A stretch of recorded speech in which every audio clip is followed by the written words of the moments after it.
Are we ready then? Yes. Why not? I don't know. I'm not. To tell you, Chief. I don't think I ever could possibly be, but let's go. Let's go. Yeah. Okay. So, everyone, welcome to Kul'Mordac. The date is the 14th of Pelfor, 1450 of Allure. This continent was once wild and untamed for centuries due to tribalism, and only within the last 100 years have the various groups united, for the most part, into the Zamahar Republic, currently helmed by Premier Juan Vorm, who is serving her first term. While the Republic has claims to the entirety of the continent, it must contend with an ever-going insurgent problem, and its somewhat shaky peace with the Isle of Tended Earth. To the west of the continent lies the Yestol Mountains, forming a natural barrier from any invasions, be it local or from the continent of Naza. To the east lies the Endless Sea, the largest ocean in Karmora, with only a smattering of islands, with the main ones being the Isles of the Three Sisters. To the south lies the Morag, a vast jungle which has resisted all attempts to tame it, making journeys to the southern towns beyond it difficult. Northward, just beyond its shores, you find the Isle of Tended Earth, the Isle of the Beastfolk, and beyond that is a third island, known simply as the Lung's Bane, an island steeped in poison and miasma. Our journey begins in the central northern area of Kul'Mordac, near a region known as Orthra, dominated by the mountain range of the same name, a region mostly untouched by the Republic, preferring instead to increase their hold on the land south of the mountain range, but keeping a hold of the leash just enough to ensure that their gods are worshipped, the people remain loyal to the Republic, and the tie is paid, aided by cooperative militia, who are allowed to continue to exist and function in exchange for following Republic practices. With the formation of the Republic, the people of Kul'Mordac have experienced a rapid modernization and prosperous growth, but it would be wrong to say that it has been peaceful. Despite the last major political opponent being defeated in the Siege of Lanarch, the Republic deals with an ever-growing insurgent problem, a weakened control to the south because of the Morag, and pirates increasing their control of the Veshmir Sea to the southwest. For all this, even now, there's even talk of possible corruption among the Zamahan elites. But our story starts much smaller than all this.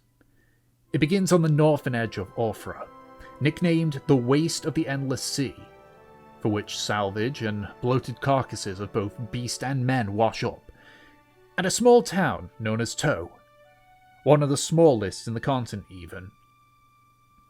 Despite its small size, the only inn in this town, the Washed Up Sailor, is crowded with the various inhabitants, the random assortments of tables and chairs occupied by individuals conversing and eating. All barring one. Sitting around a lone table is a group of 6 individuals, some of them strangers to this land, all of them strangers to this town. Who would like to introduce themselves first?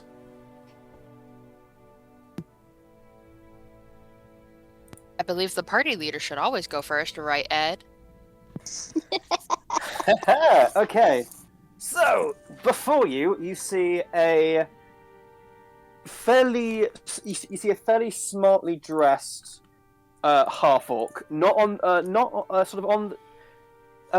He's about 6 foot, and while he looks fairly muscular for a human, he doesn't really look as bulky and packed in as much mass as you'd expect from a normal half orc. He's dressed in nice, well-made clothes, and attached to his side is a gleaming polished scimitar with a handle made out of silver and a blade and a freshly sharpened blade. Attached to his backpack is a wooden shield on the right side, and strapped to the bottom of it is a small ornate wooden chest, which he is currently reaching down to grab.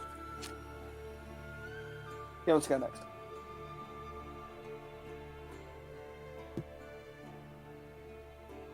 I think we should roll for it.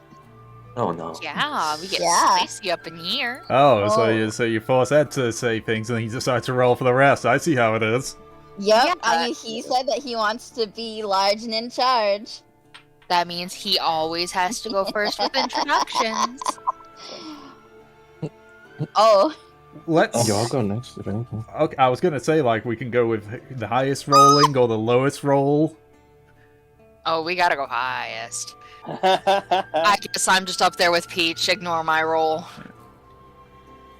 Okay, I guess that's all the 20s wasted for this session. Yep, no more Right? 20s. oh no. Good lord.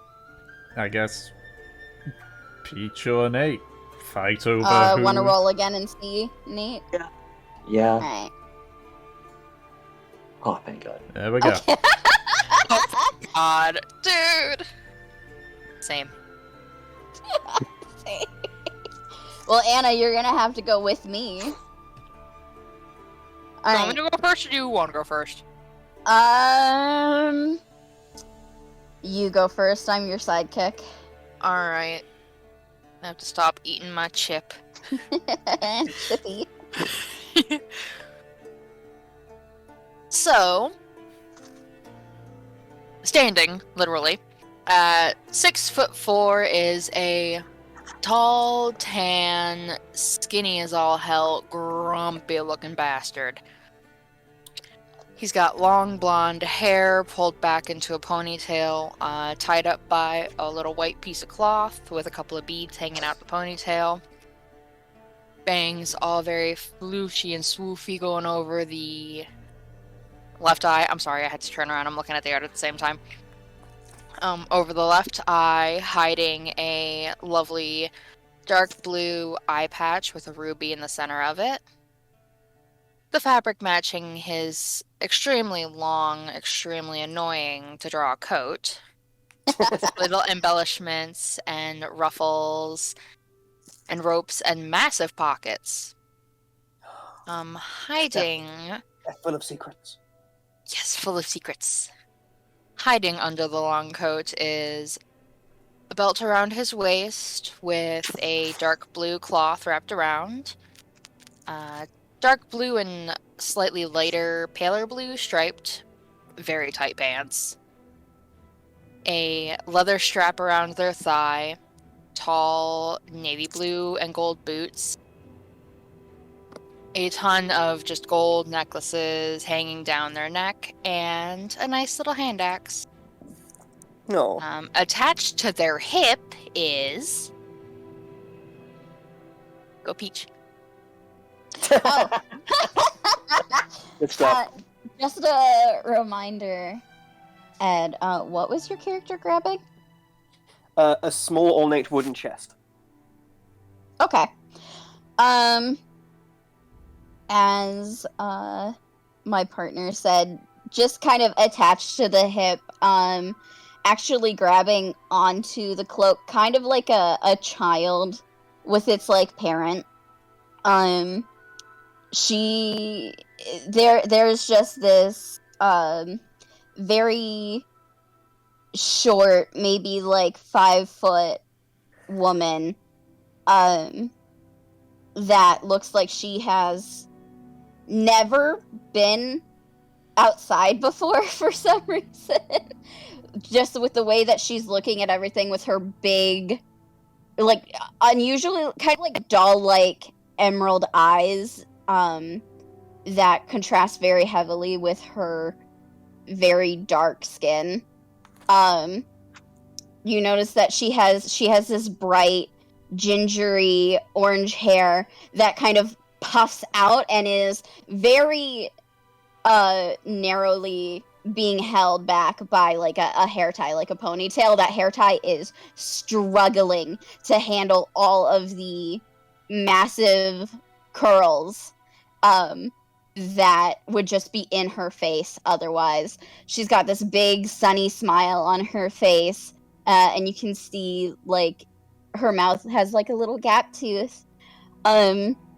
She just looks very happy and excited to be here. She's looking around wildly. She's whispering to her friend something. You can hear her kind of talking like a half whisper, but it's like also loud, like she's excited about something.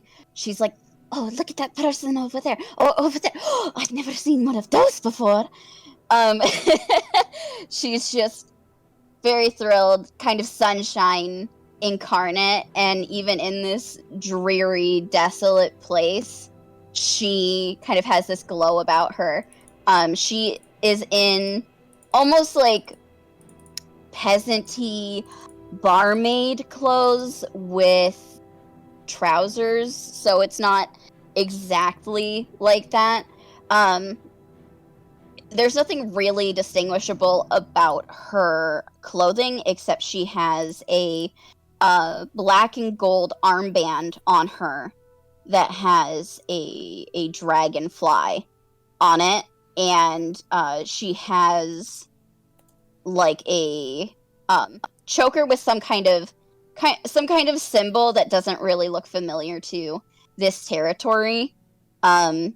You wouldn't think that this girl was traveling at all, if not for the like big glaive on her back. Art can be Alright. found in the general chat.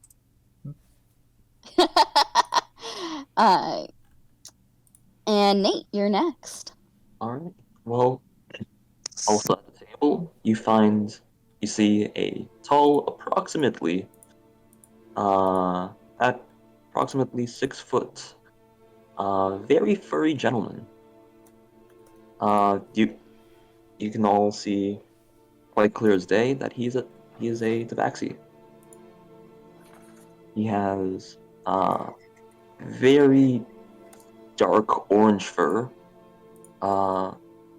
with a stripe pattern kind of similar to like a tabby cat.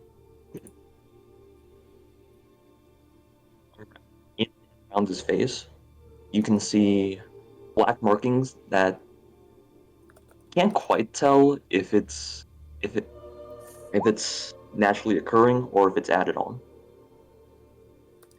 As for clothing, you see what appears to be kind of a brownish robe around him. If you look closer, it seems more like a blanket. And underneath, as the robe's slightly open, you can see a darker brown shirt of sorts, and apparently a battle skirt made of leather. And last thing, he looks very irritable.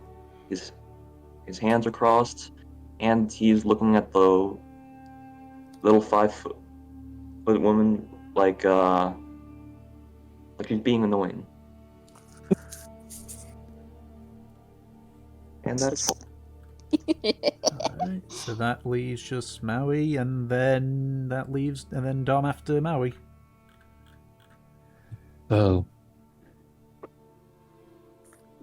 a large body walks over to the table and takes its seat, noticing one of the acquaintances that he met the other day. Thuds down onto the chair, and his eyes dart around the table a little bit nervously as he pulls his shamanistic hood and robes a bit over his face a bit more. But you can get a little bit of a glimpse of this extremely dark black fur and skin that's strewn all across his face. It looks almost half orcish, but there's something else. Well, most notably pointing towards the horns that seem to almost jut out from under the hood. With seems to be relics and coarse jewelry interwoven throughout the fabrics. He stands out a bit. Stands out a lot. As he quickly and nervously pulls out a small red book and begins to jump throughout it, or move throughout the pages as he looks up across all of you in silence. I guess that leaves Dom. All right. The last person at the table is an absolutely massive warforged, towering over basically everyone else at this point. Upon its head, you could see what looks like seaweed almost tied back in a ponytail, along with a leather vest seeming to be incorporated into the design of the warforged. However, it seems very heavily damaged by water, as do the pants on it. Upon the warforged's back, you can see a large wooden anchor, along with a fishing spear. When it comes to decorations, aside from, well, some brass on the armor, the only real notable thing about him include a large, weird-shaped helmet next to him, and a jade pendant around its neck, if you could even call it that.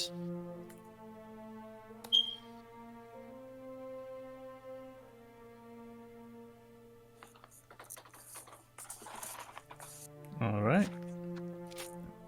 Okay. So, do you all just sit there in silence, or? I mean, Mevalaire is, again, half whispering to Havelock. It's like whisper shouting in her ear, in his ear. Mev, Okay.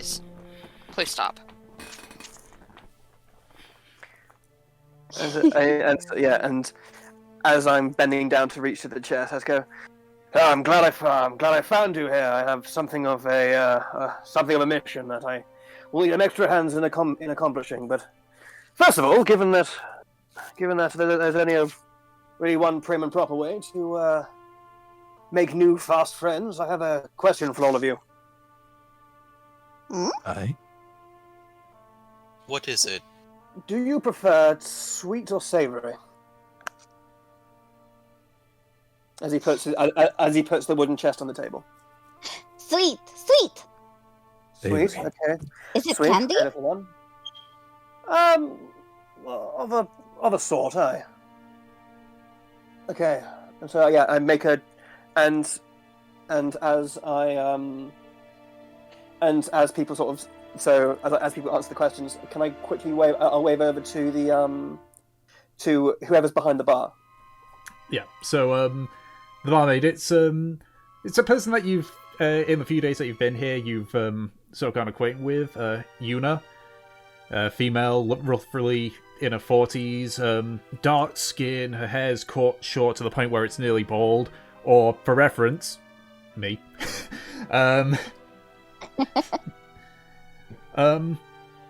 She sort of walks by and just sort of like looks over at the chest, which she's seen use it before, but she's like, "Yes." Una, yes, Una. Could I would need a. You don't happen to have a kettle of water boiling on the fire, do you? I could throw one on the fire if needed. That would be capital. Also, I would need, and I count the table. How many people are here? Six, Six, yeah? including yourself. Okay, I'll need. Sorry, 1, 2, 3, 4, 5, 6. 6 cups, please. Very well. And she goes off to fill up a large kettle with the barrel of water that's nearby. And you just watch she places it over the fire. Okay. And as I'm doing that, so I'm going, okay, so we have... Okay, some people like sweet, some people like... Okay, hang on, that's good. Something for all seasons. Okay, and he reaches into the chest, and you see him pull out an assortment of dried leaves and fruit. And some of them are almost look more like roots. Some of them look like just leaves plucked off the branches. And Is he the sort British man giving us tea? Yes. and he sort of rubs it around his hands and sort of powders it up and sets it aside while he waits for the water to boil. All right. It is, As he does that, Mevaler's gonna look at the like little powdery substance. She's gonna look at you, and kind of like a cat when they're about to do something and they want to know if it's like gonna cause a problem or not. She slowly reaches her hand over to the cup. Is this for me? Yes. I go, hello, little one. How can I help? I want to taste it. You said sweet. Okay, I tell you what. It's not quite finished yet, but I can give you a little preview if you like. Okay. And he again in the chest and in one of the little compartments inside, he pulls out a piece of a little piece of dried raspberry. Yeah, have a think about that. She immediately pops it in her mouth. That She is- like chews on it for a minute and swallows. It's sweet, but it tastes sad. That's because you're not seeing it at its full potential, my dear. It's really supposed to be infused with hot water and drunk. You see. And drunk? I don't think that's what drunk means. Well, there are many kinds of drunk. What was your name? Sorry. Oh, I am Mevaler. It's nice to meet you. You can call me Mev because we are now friends. And she holds out her hand. Kliska Ventore. Since we are indeed now friends, you can call me Aki. Clis Aventore. Did I say that right? Yes, but that's what people doing business call me. You can call me Aki if you like. Aki. Right. That is much simpler. Are we not here to do business anyways? Of a sort. was Oh, yeah. Friends. I Well, I was just gonna say, be why writing can't- this book this whole time. Ex- Well, I Excuse say, why me. can't? Of course, yes. Excuse me, sir. But this is one of those formal ceremonies, correct? I believe it's called a tea party. Well, yes, I suppose that's exactly what it is. Yes, I believe. You see, where I come from and the people who brought me up. It was one of the no true meeting between friends to new acquaintances to business partners to old rivals. Always began with a cup of tea. You mentioned Interesting. some sort of business. What do you mean? You see, I'm in this part of the world for a purpose, yes, indeed, but a purpose I don't quite understand. You see, I'm not from here. In fact, I've never been here. I'm not quite sure where here is, frankly, apart from what I've read in books. I come from Naza, across the mountains. And I was sent here on something of a mission, presumably. Well, nothing I can actively presume. I'm not entirely sure who sent me, to be honest. But anyway, What is said mission then, Pharaoh? I think it's a complicated story, but to write it down, a couple of months ago, I was struck with visions of sound and of sight and sound and all the senses in a cacophony of noise. And when I focused truly on what it meant, I could only get 3 words: sea, sky, green. Those words over and over: sea, sky, green, sea, sky, green. Whenever I truly look within myself and quiet the noise. And you see, as I was given these visions, I was given this, and he unbuttons his shirt to reveal roughly in the middle of his sternum what looks like a strange brand, almost looking like somewhere in between a piece of like feathery plumage and a fire. Yes, I was after my night of visions. I awoke to find this seared into my chest, and I don't know who gave it to me, but it seems they gave it to me with a purpose. And I hope, while here, I could perhaps find it. And I come from a wealthy family across the mountains, and I'm willing to pay if payment of gold is what you truly desire. And as you can tell, I'm not quite used to this. I'm not quite used to this land. I'm not quite accustomed with its ways and with its culture and its environs. And I feel like I can need a company of travelers, you see, and local guides to help find why the hell I was granted this. And with the help of a dear friend and mentor back home, I was brought to the first step. Toe. Yes, Toe, I believe. Here we are. And, well, if all things are meant to be, then I suppose I was meant to start here and start with the guidance and assistance, mutual, of course, of all of you. So that's my reason for being here and for beseeching your help, but... It is surprising to hear that your journey also began because of a vision. Yes. And your name was Aki, you said, no? Yes, Aki, of course. And you ask us for help. Is that correct? I do. Yes, of course. I can't say I have a lot of money, not like my father and his associates back home, but I have enough. I hope to think, and hopefully we may. Whatever reason I was behind these visions, hopefully those who granted them may, in kind, give you some blessing for assistance. He crosses his arms and looks down a bit.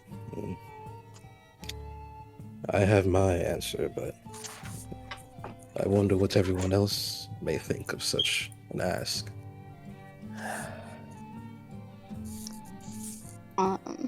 Mev turns to Havelock, and you can see she is eating all of this up. She looks so excited. What do you look like, Havelock? Havelock's leaning back, arms crossed, very unamused. What's the pay? Just give me a good number. Well, ideally, hopefully, through all this, minimum of, should we say, 250 gold?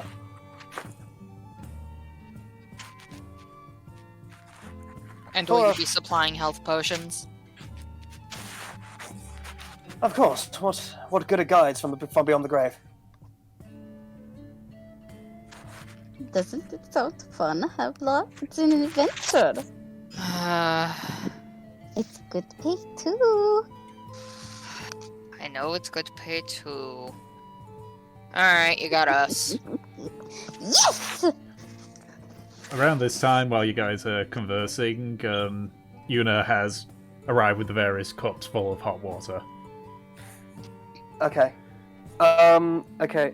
I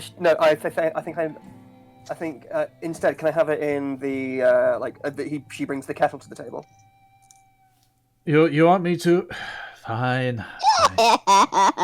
Walks back to the fire and just carries a couch, plumps it down. A bit of water comes out of the spout of it because of how heavy it lands and such. It doesn't hit any of you, but it's like, there, have fun. And just goes back behind you. the. Thank And- you. Thank you Yuna, very much. Yuna, before you, Good patron. Yuna, my dear, before you go, and I reach into a pocket on my side and pull out a gold piece for her. For the travels and for the hospitality. Just takes it from you. I imagine her just sneering at you. A sly smile sort of goes on the corner of her mouth. She's like, "Thank you very much," and heads back behind the bar. Okay, so and now and now he pops open the top of the kettle, throws in the little bundle of dried leaves and fruits he had, and you see him just spinning his finger along the top of the kettle, and then after sort of about 30 seconds of stirring, he sort of starts flicking his finger in sort of the direction of all of you, as every time he does, a spout of water goes from the kettle into each of your mugs. Marine's going to immediately pick up his cup and just dump it on the seaweed on his head.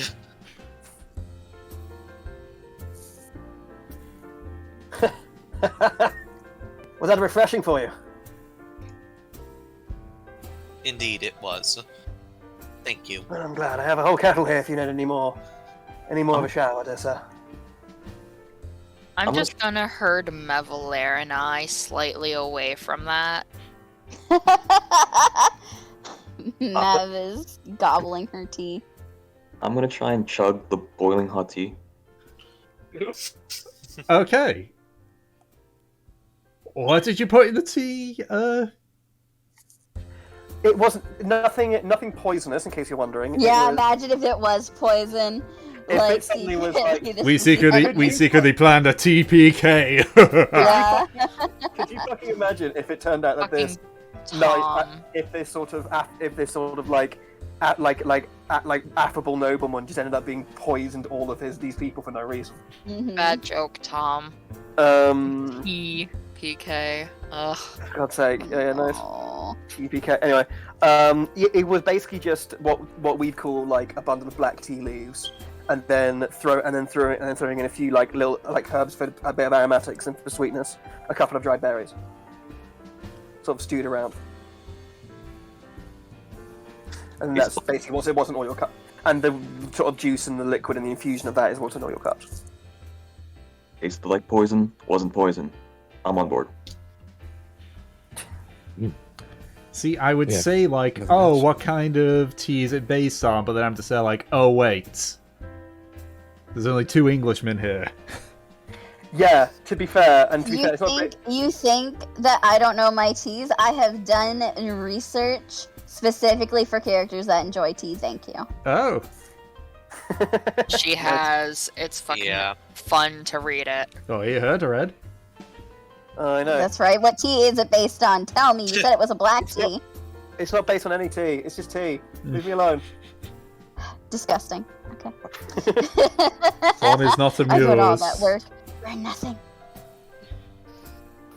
I will have a thesis on your desk by next week. Okay. I trained her well. Okay, so All right.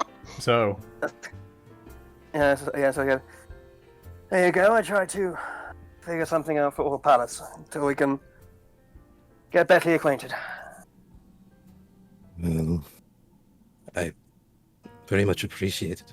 As Oh. Koto picks up the cup and very carefully blows on it and takes a sip.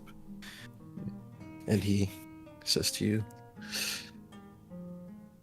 "You were willing to assist me when I first arrived here. Yes. And while my vision does not have coin in it, I'd be willing to see where this path may go for my own benefit and knowledge. But also, you've already supplied me. This I must repay in some form." It's a cup of tea, my good sir. I'm not sure what sort of great treasure you could repay for it. It is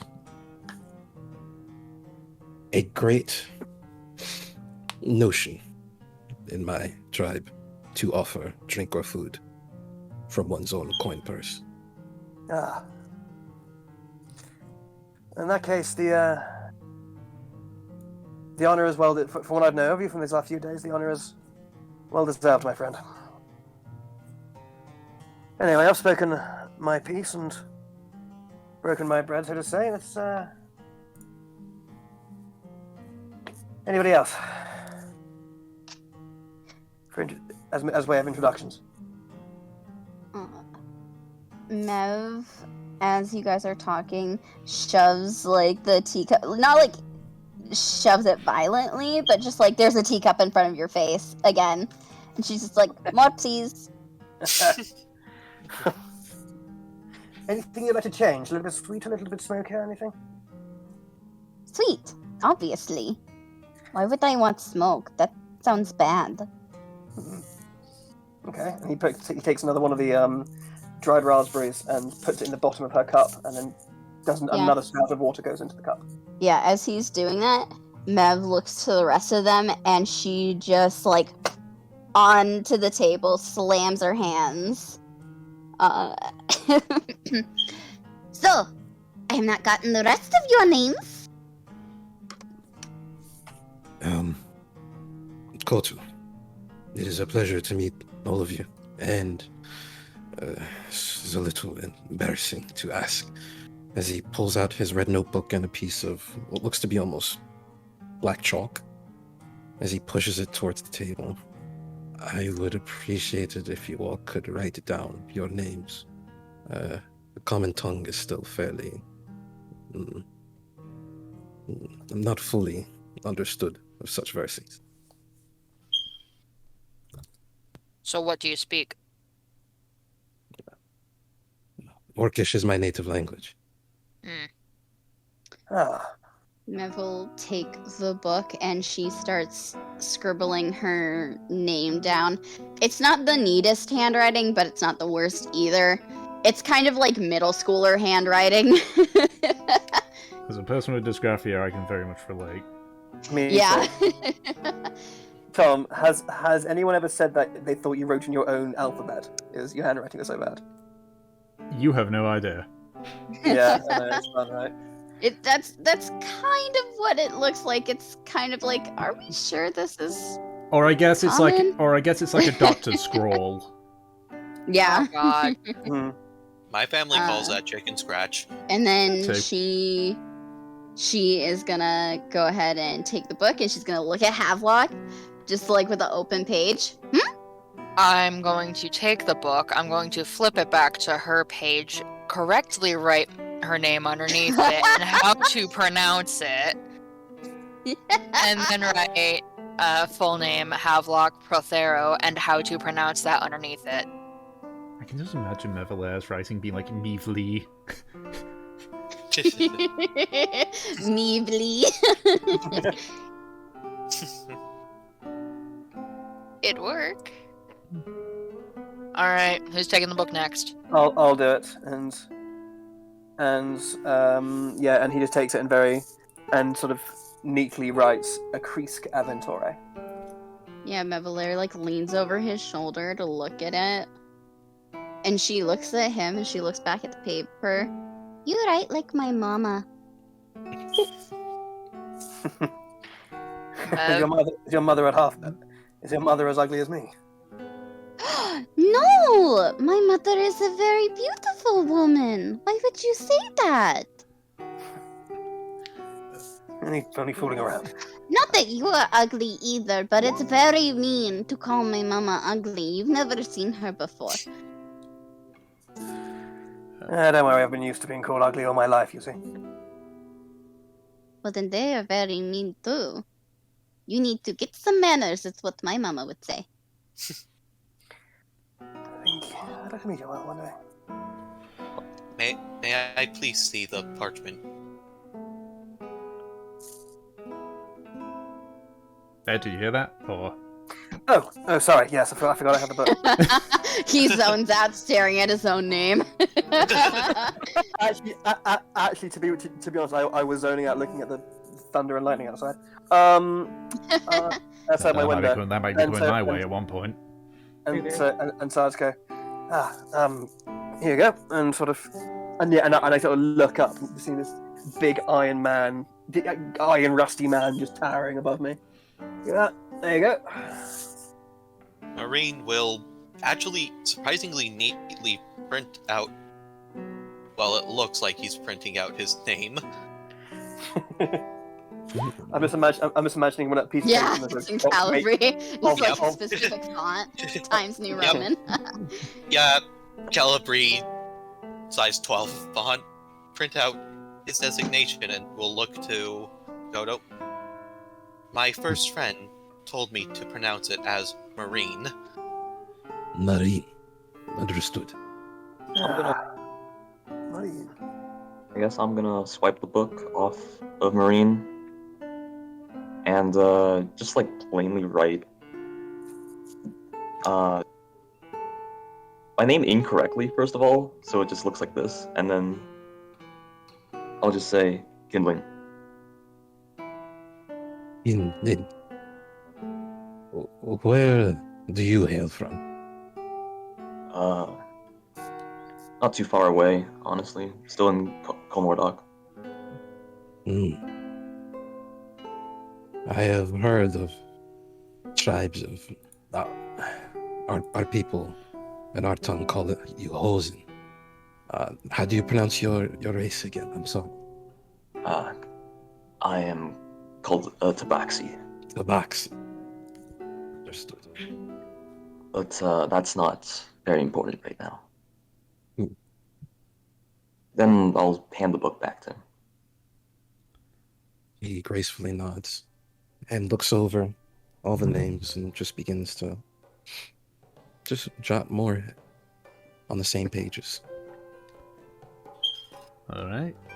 So, you all exchange. This is great. I haven't had to say anything for like 20 minutes. You exchange some more small talk with everyone. Some people start to head off, to do their own things. An individual ends up walking in, however. Koto, this is actually one that is familiar. He's a halfling man. Looks to be in his 20s. Rather like frizzy brown hair and dark green eyes. Across his back, you can see that he's got a small short bow. But in his arms, he's carrying what looks like almost like a blanket of black fur. And he sort of like as he sort of like walks in, he sort of looks around and notices you. He's like, "Hey, Koto, how are you settling in, friend?" Koto's gonna reaffirm his robes and hood and kind of pull them over as he kind of just hurried, signals for him to come closer without being too loud. Alright. He walks up to you. He sort of grabs one of the now vacant chairs and just sort of pulls it over before hopping into it. So, how you settling in?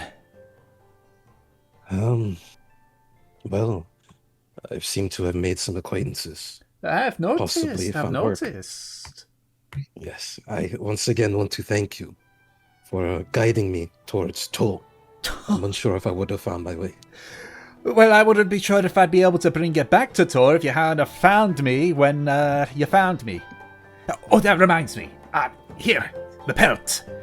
All dried and treated up for you.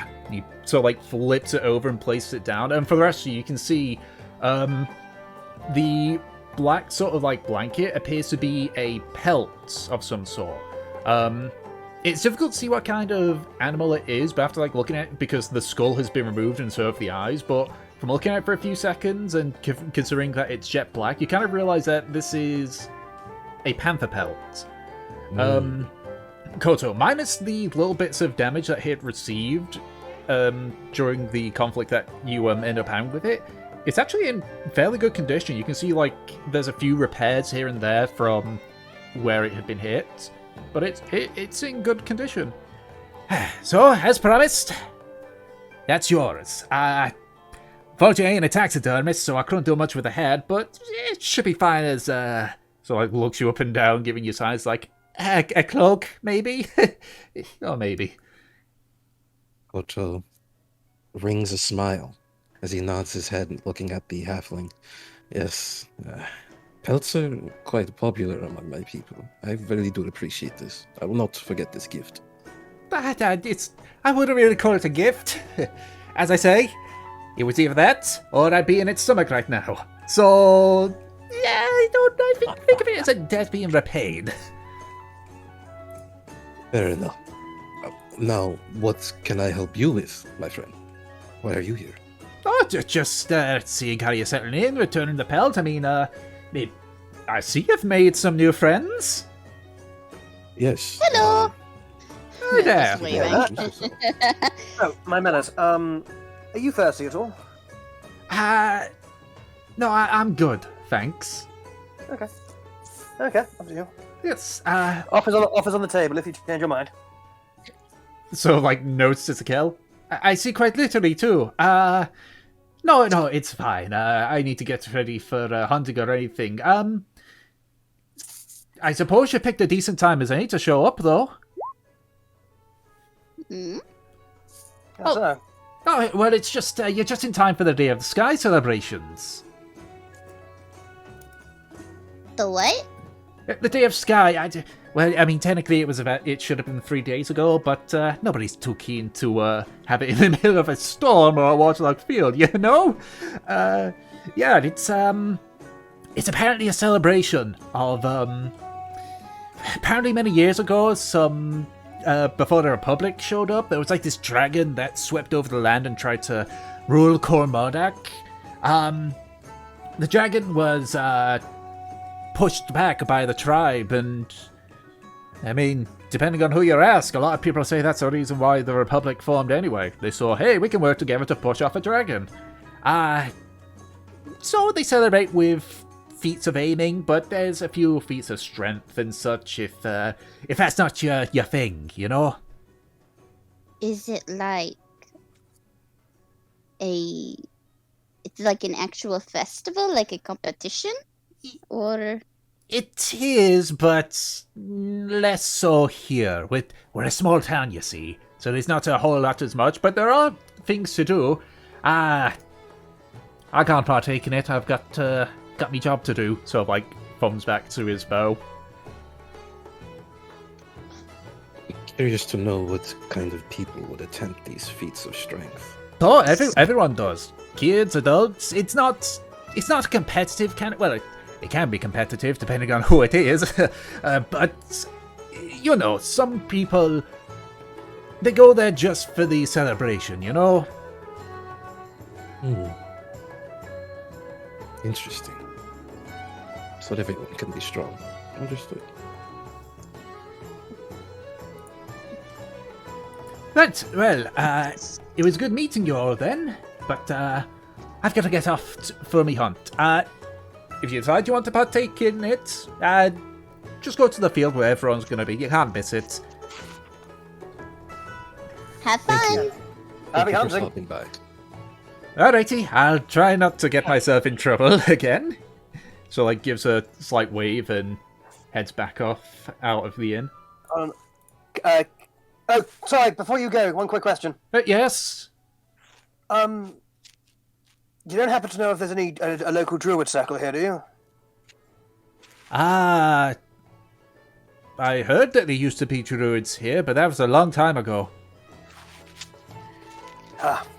Okay. Oh well. I don't Thank you know. very- thank you very much. I haven't been here for that many years. Okay. Yeah. Shame. Sal might know. He's been here longer than me. And where can I find this cell? Just look for Sal You know Salvage. Sal. Oh, you've met him. He he's seems real just fun. from the water. Right. Well, that's surprisingly not the first time he's told me he's done that. Right. But yeah, if you speak with Sal, you could probably catch him before he goes doing some more salvaging. Anyway, just gives a wave and heads off. Tom, Yes.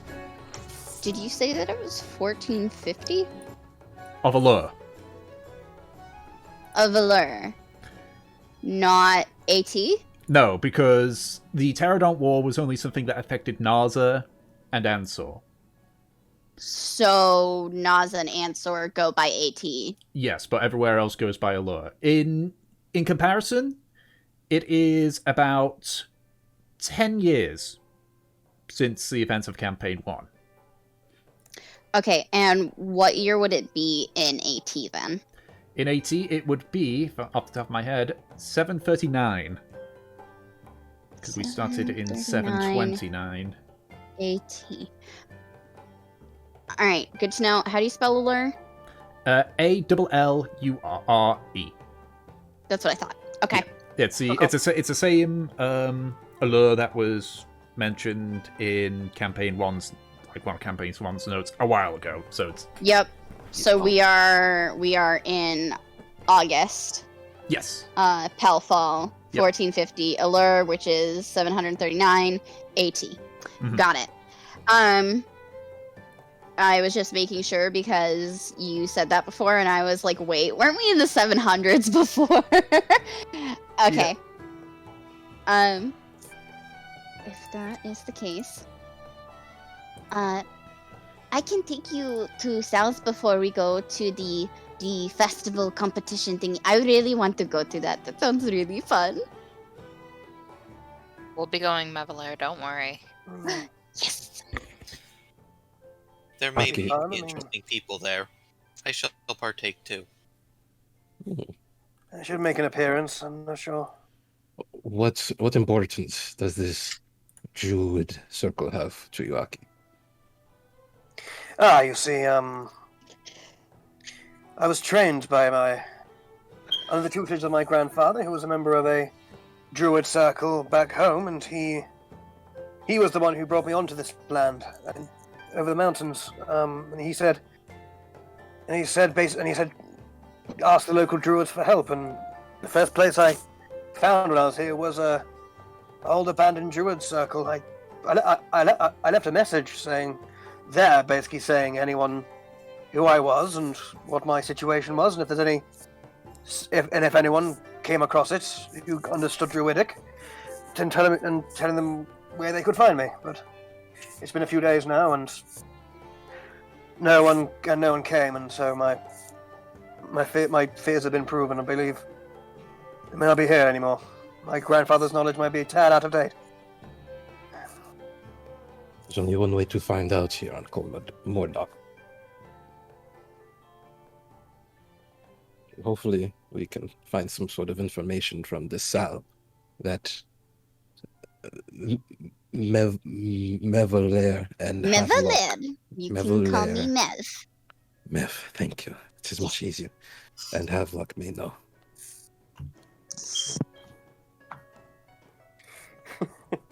Havelock doesn't strike me as the kind of guy who would like people shortening his name. You will call me Havelock, or you will not refer to me at all. Exactly. I don't know what he is talking about. He lets me call him Locke, so.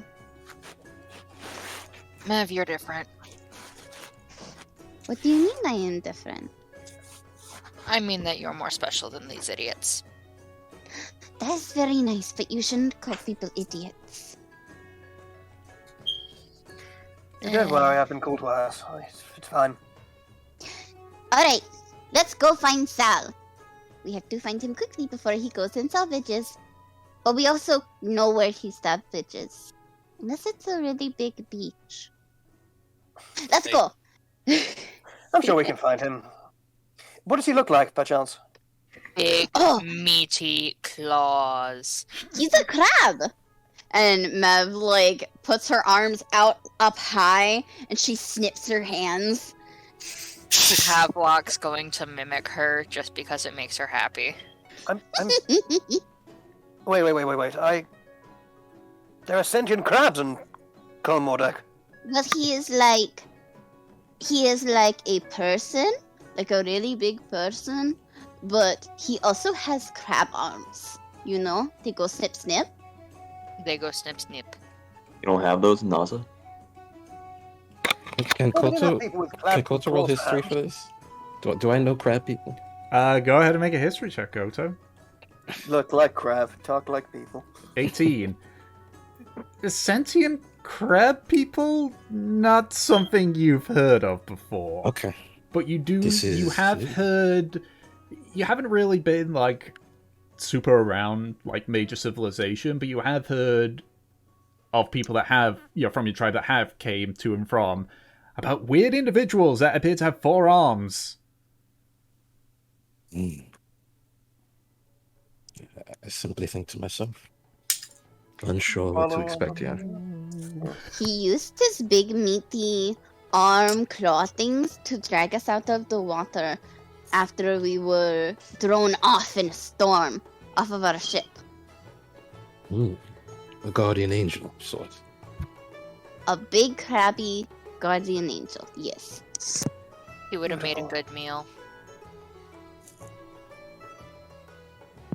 Why would you say that? I look at Havelock with a face of like, the fuck did you say?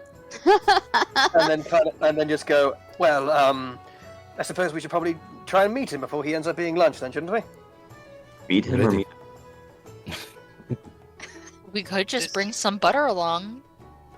You all are very mean. I can't believe that you would talk about eating our friend. This friend sounds interesting. I wish to inquire with him about some things. Well, come on, you got to put your stuff away, and you have to get your bag and hurry up so that we can go. Come on, you all are so slow. And Mevalaire actually starts like grabbing the cups and everything and starts like giving them back to Aki. Takes the book, starts shoving it like. What? Just giving everything back to him? She's an independent little fellow, and yeah, and I close the chest, lock it back up, and attach it to the bottom of the bag, and then do I get a chance to quickly down my tea before she grabs it? Should we do like a dex check? Sure. Yeah, do we need dex check? That's quite fun. Okay. A -2 in dex. Nope. How do you have Nick? Okay. I've got It's my one in dump dex. stat. Oh, no. 3, 2, 1 roll. Oh, that's strength. Sorry, forget that. Fuck. Oh my lord. He just You yanks the just fucking did cup it. away. You spill some of the tea as you just kind of like grab it, so like clumsily, but there's enough there that you can still drink. Ha! That was too hot. And there you go. Marine's just going to stand up and he has his stuff on him already. Yeah, and I Pack up my yeah, pelts, so I'm ready to go. and so I grab a bag, sling it around my back, and go. Okay, shall we be off then? Mevalaire already skipping along. Mevalaire, stop. We do not run away. Mev like turns to her, kind of like the untrained dog, not on a leash, about to book it. I turn to Havelock and go. Don't worry, I'll keep an eye on her as well. Oh no, I'm fucking taking out my rope and I'm gonna tie it around her waist and I'm gonna tie it around mine. Remember, stick together. We've gone over this. I am sticking together. You know where I am going. No. You stay by my side. I know that I get lost very easily, but I know where I am going here. No. Mev, just like with a pout, starts to walk out.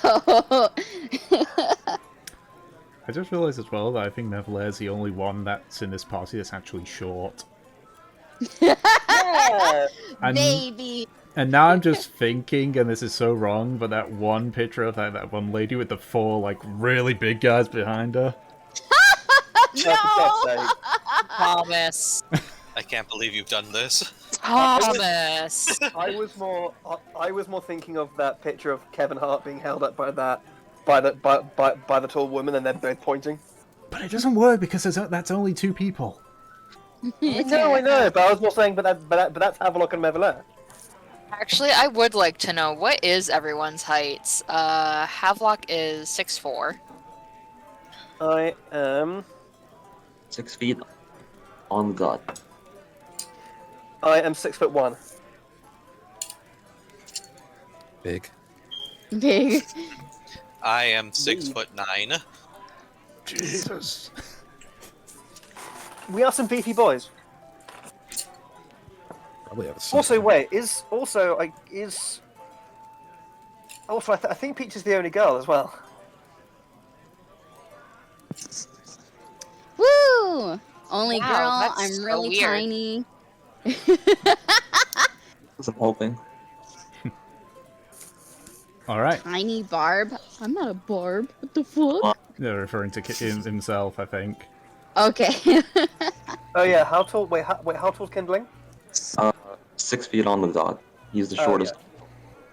Oh. You're the shortest boy. Thank you very much. Yeah, that's funny. It's just a full foot difference between everyone. All right. Oh, between, Nev and everyone else. Okay, so you make your way through the town. You can see most people are heading towards looks to be a field. You can see in the distance there's some sort of structure, but it's a little too far away to actually, fully visualize what it is. But you, Mev, you very quickly bring everyone to sell salvaged goods. The building is very cluttered on the outside. There's various bits of timber that is leaning against the side of the stone building. When you two had first arrived, you could see that there was a cannon that was sort of like covered in barnacles that were near the door. That cannon's not there anymore, for whatever reason. But the door is open, and you can see sort of some slight movement inside.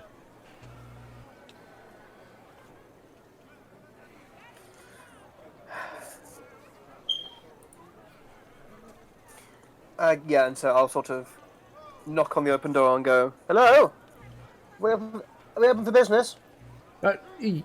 Yes, we're open for business. Just quickly, please. Okay, and I'll quickly walk through the doorway. All right.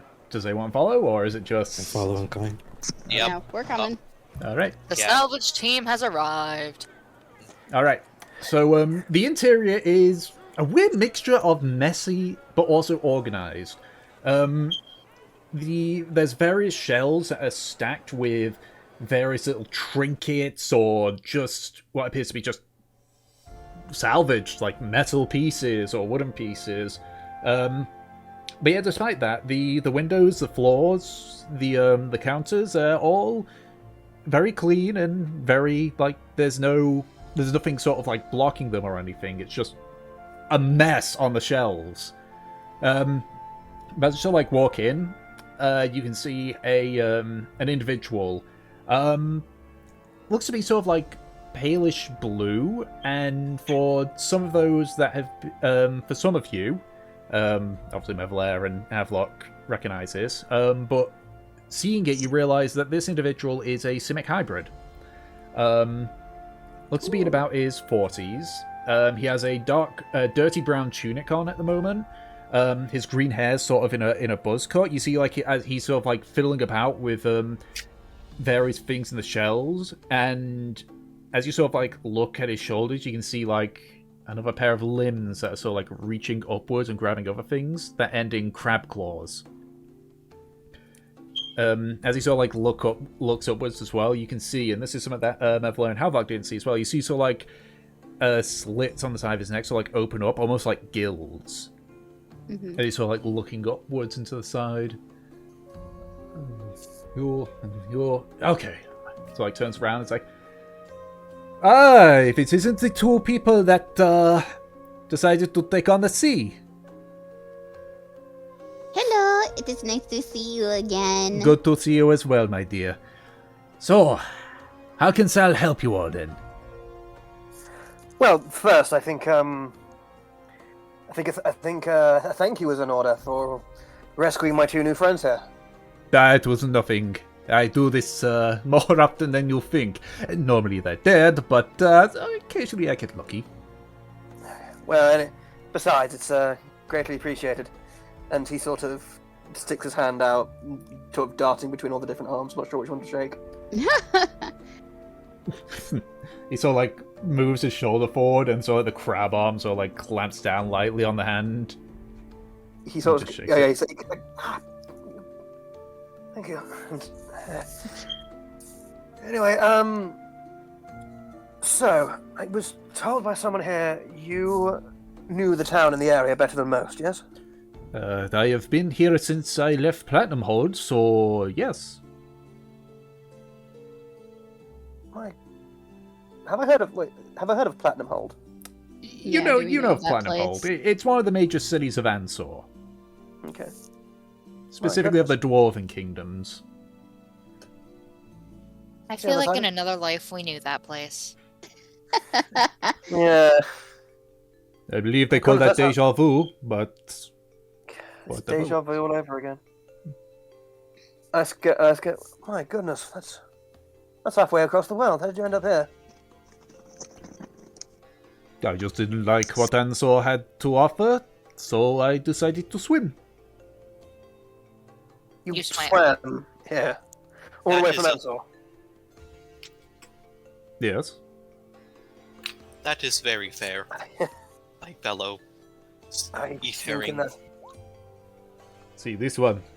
These word fudge. They get me. Mightily Indeed, I impressive. do. Anyway, I was told that you might be able to assist me in finding some of my compatriots in the natural arts. You see, I heard stories of an old druid circle around these parts, but they seem to have been long gone. Perhaps you may have known where they went. I believe so, actually. During one of my salvages early on in my time here, I had uncovered, where is it? So, like, looks up at the various shells. Ah! Just one of the claws just grabs it and, pulls it away. It's like, I found this. And he sort of, like, hands it to you. It appears to be a wooden staff, broken partway through. But it still has so like a slight vibration of magical energy. So I had found that when salvaging, a person did actually take interest in that. Said that she was from a tribe nearby, or that she was the last of a tribe nearby, I should say. Interesting.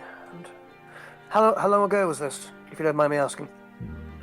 I would say, about 8 years ago. Oh, okay, so she wouldn't happen to be in the neighborhood, would she? No.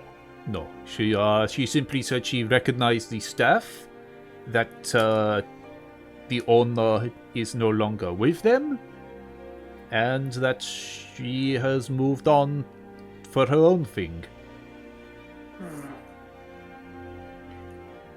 There's certainly something special about this staff, definitely. Uh, Definitely was owned by a druid, yes, but it's very faint. but that might be because it is broken, from what I've been told. How much would you want for it? Why don't you say a price, and I will see if I like that. 5 gold? 5 gold? Yes, I would very much settle for 5 gold. 30. So, like, looks at you in surprise, Havelock. If you have the money for 30, Havelock. No. Would he take it for 30? Would I take the staff for 30? I mean, don't you think 5's a little cheap? It is 5 gold, sir. It is more than many would make in a year. 5 gold a lot. Yeah, but if that belongs to a druid, aren't those a little, pricier? I don't know, I'm not a druid. Well, I think Havelock is here to start shit. I think for something in this, of this age, in this condition, in this, well, lack of power, I believe 5 gold is more than justified. And I'll take out 5 gold pieces. He takes them with his regular hand this time. Right. I suppose, is there any other business that you'll need? Not this instance, not directly, no. I may have a quick look at your shelves. I imagine everything here is for sale, Yes. Everything here is for sale for various amounts.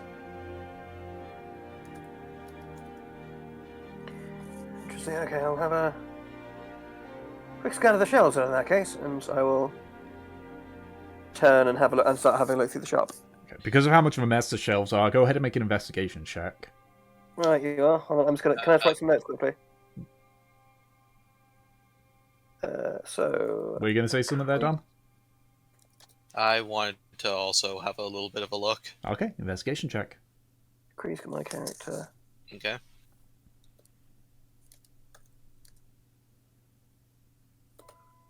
Whenever a chance pops up, Kodo wants to approach the desk as well. Ask a question. Where Sal is, Oh, you yeah, mean? sorry, investigation, yeah. Yes, Sal. Yeah. Yep. I have a question, and you must forgive my ignorance. Of course. You are an interesting breed. Were you... Was your mother or father a sea creature? A crab? No. The tale of Osimix is a interesting one, so to speak. So you are a bit of an odd one out, I assume, as well, compared to other people here. I guess that depends on who you ask. There are more of my kind around. I was just curious, as I share that feeling, if you have it. And just very interesting to find someone so unique here. It's nice to meet you. My name is Koto. Salvasha, though people call me Sal.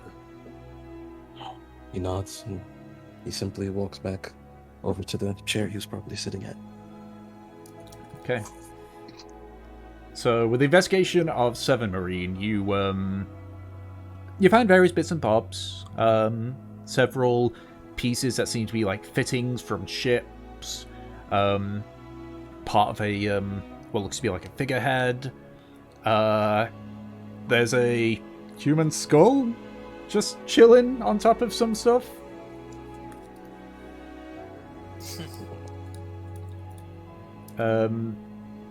Asuka, you searching around, you find what looks to be like a clear orb. Not clear orb, an opaque orb. That's the opposite of clear. It's sort of you're not too sure what it does, but it's in very good condition. And it's just sort of like ran between like some what used to be water-soddened books.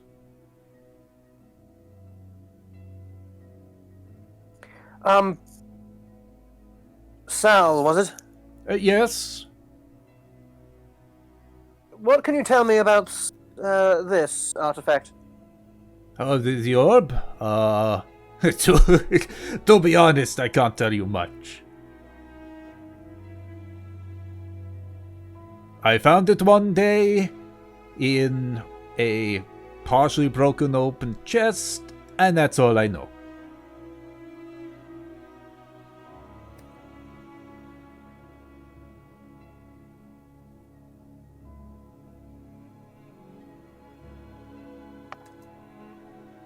Have you spaced out again, Ed?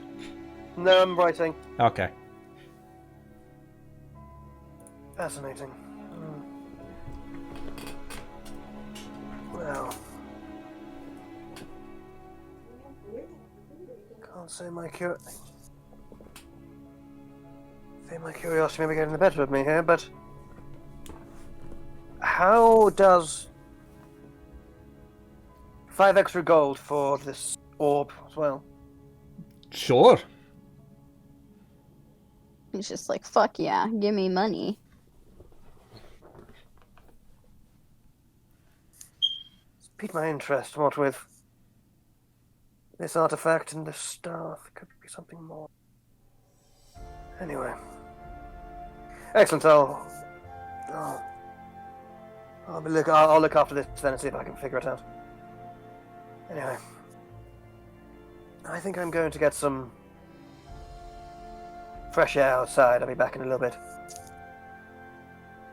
Thank you very much for all your help, Sal. And I head back out and I head out the door. Basically, just sit outside, looking at it, trying to figure it out, and also genuinely get some air. All right. What about Alright. everyone Please leave else? as well. Okay. Yeah. I think we're gonna head out because we were here on his business. Mm-hmm. Thank you, Sal. It was nice to see you again. Nice to see you too, little one. Stay snappy. Ah ha ha! Like I've not heard that one before. Aw, you don't have to get so quabby with me. Oh my god, the microaggressions. He How just heavy gives was it. He it? just gives a little chuckle and just sort of like gives you a slight nudge with his crab arms out.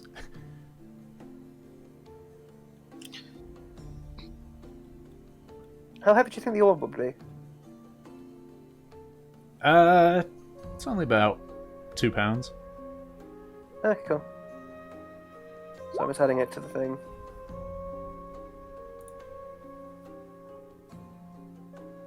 Okay, excellent.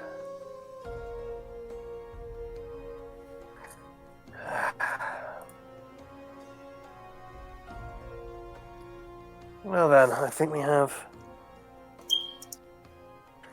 something. Something? I don't know. Well, I've got a few things.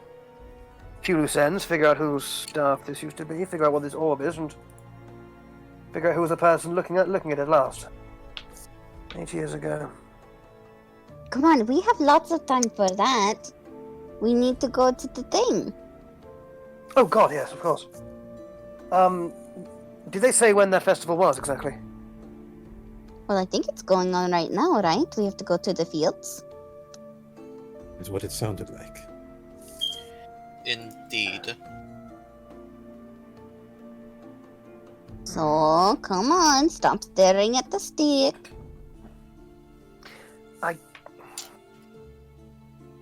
I am interested also to see I how will. they... I think I'll use their take a cultures. moment here by myself, just get a little bit of peace and quiet, and then I'll meet you at the field. Okay? If you say so. We will see you there, Aki. And Stay sort of very blatantly. Wait, is what's her face? Mevalan. Is Mevalest still tied to Havelock? Absolutely. Probably, yeah.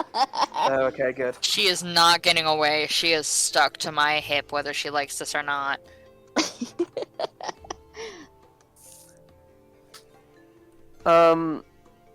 Okay. In that case, I will. Yeah. I think I will find a quiet spot in town just to sort of sit and sort of meditate and see if I can, just for a bit of quiet alone time, see if I can figure out this orb. Before Aki leaves, Kodo is going to bend down as much as he can, and quietly he's going to cast a spell over Aki in front of him and cast guidance on him before he leaves. Ah, yes. The guidance came. Guidance. Yay. And so I'm guessing I notice him doing this prayer for me. Yeah, Yep. I'm right in front of you. What was that, good sir? I do not know what they call it in your words, but it is just magic. I am a shaman from where I come from. Okay, I hope. I haven't wronged you in some way. That was some sort of hex No. or a curse. I hope. It is. My Boba calls it guidance. The guide. It seemingly helps with whatever you're trying to do. Something like that. I think I know that spell. Hmm. Pretty much. It burnt my mouth. No. Yeah. It burnt my mouth. Jeez. Now here's a spell that will like rot your tongue. Yeah. Your fucking life ends 7 days from now. Jesus. And that okay. Thank you. Thank you, Kurt. I'll pay you in kind one day. See you in a little bit and enjoy the festivities, will you? He nods and smiles and turns around and joins the others as they're on their way. Woo! To the Day of Skies festival? Is this a festival? It can be classified as one, yeah. Okay. It is a yearly event thing, so yeah. Yeah. So I think I do what I said basically. See, can I try to see if I can find like a nice quiet spot somewhere on the outskirts of town, and sort of just sit and be in my thoughts. So Sal's place is on the outskirts of town. So Fair enough. So I'll probably just find someone to sit nearby and then sort of see if I can make sense of this all. okay. So what exactly are you doing with the orb then? Okay, that's annoying. I mean, I haven't got.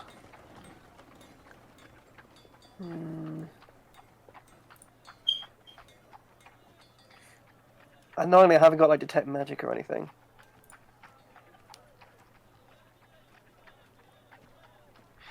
I think.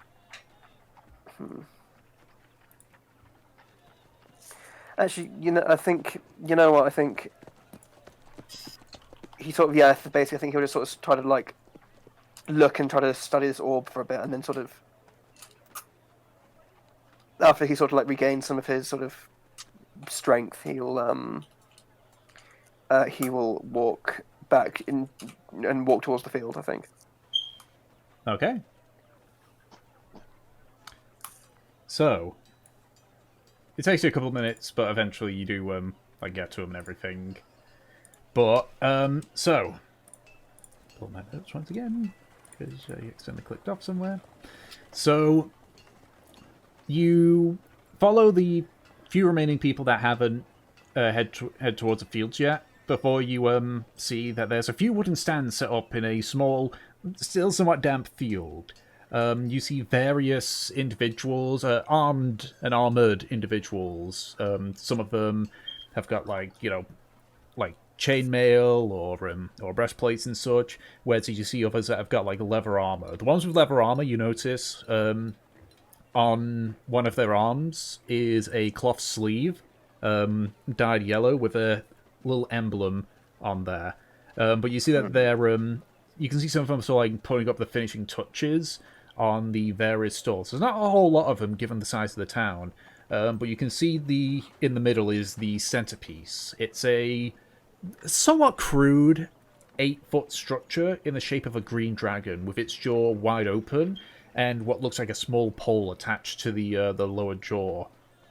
Surrounding it is several stalls, mostly replicating each other, but you can also see there's a few logs that are rolled up in a sort of like sitting area. There appears to be an okay enough selection around.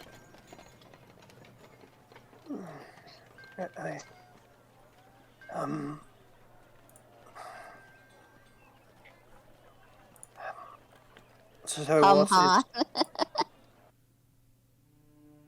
Hold on. So I'm just trying to figure out some things quickly. So do I recognize? I don't recognize the crest on the armor, do I? No. This is not something that's familiar to you. Sorry, I'm writing stuff down as well. Head to Festival by Fields. Can you just quickly explain the surroundings one more time again? Sorry. So where you are is from you're sort of like staring directly in the middle of where the centerpiece is, which is sort of like a crude 8-foot structure of a dragon.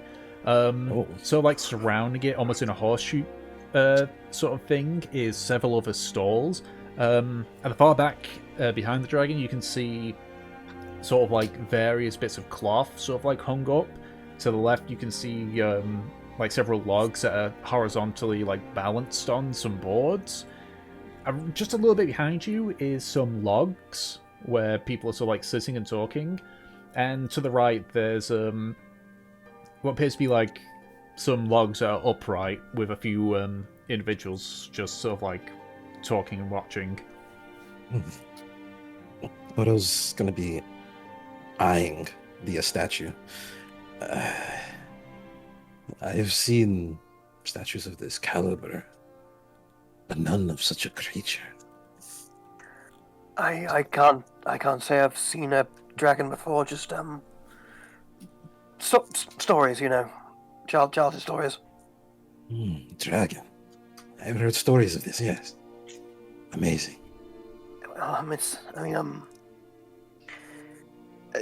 Unless you've seen one, they kind of change every telling. Some people say they speak and they can spew all manner of different elements, not just fire or mist, just even lightning. I think I heard some tall tales.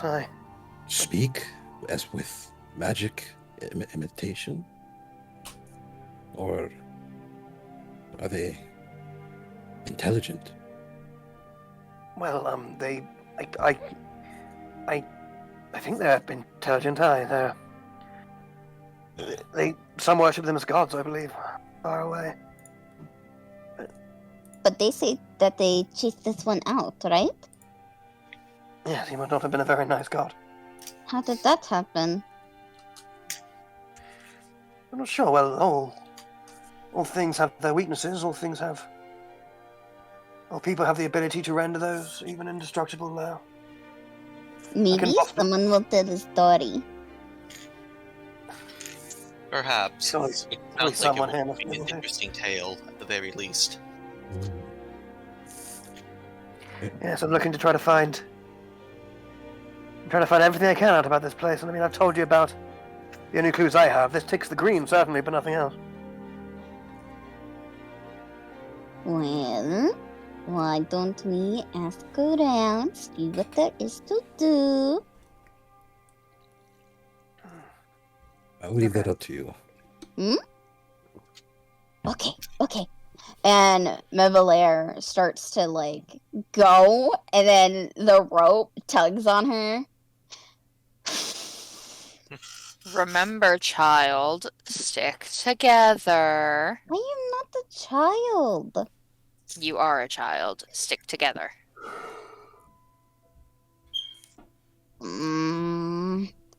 Mev will start looking around for, what certain people are doing, if there's any activities going on. Oh, there's activities going on. Yeah, what activities? So in the centerpiece, you can see that there's individuals taking turn trying to throw what looks like a ball into the mouth of the dragon statue. To the left, where it has the logs that are horizontal and such, and sort of on planks, you can see what looks to be two of the two adults are pushing at the logs, trying to outdo each other.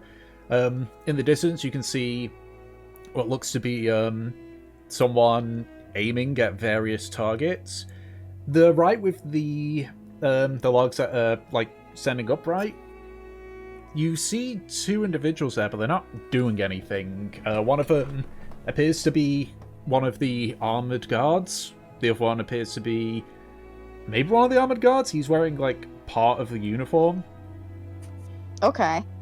If that is the case, Mev is going to look at the people pushing on the logs, basically trying to outdo one another, kind of like a strange tug of war, I guess. Yep. And then she is going to actually look to Kodo. You seem like a very strong person.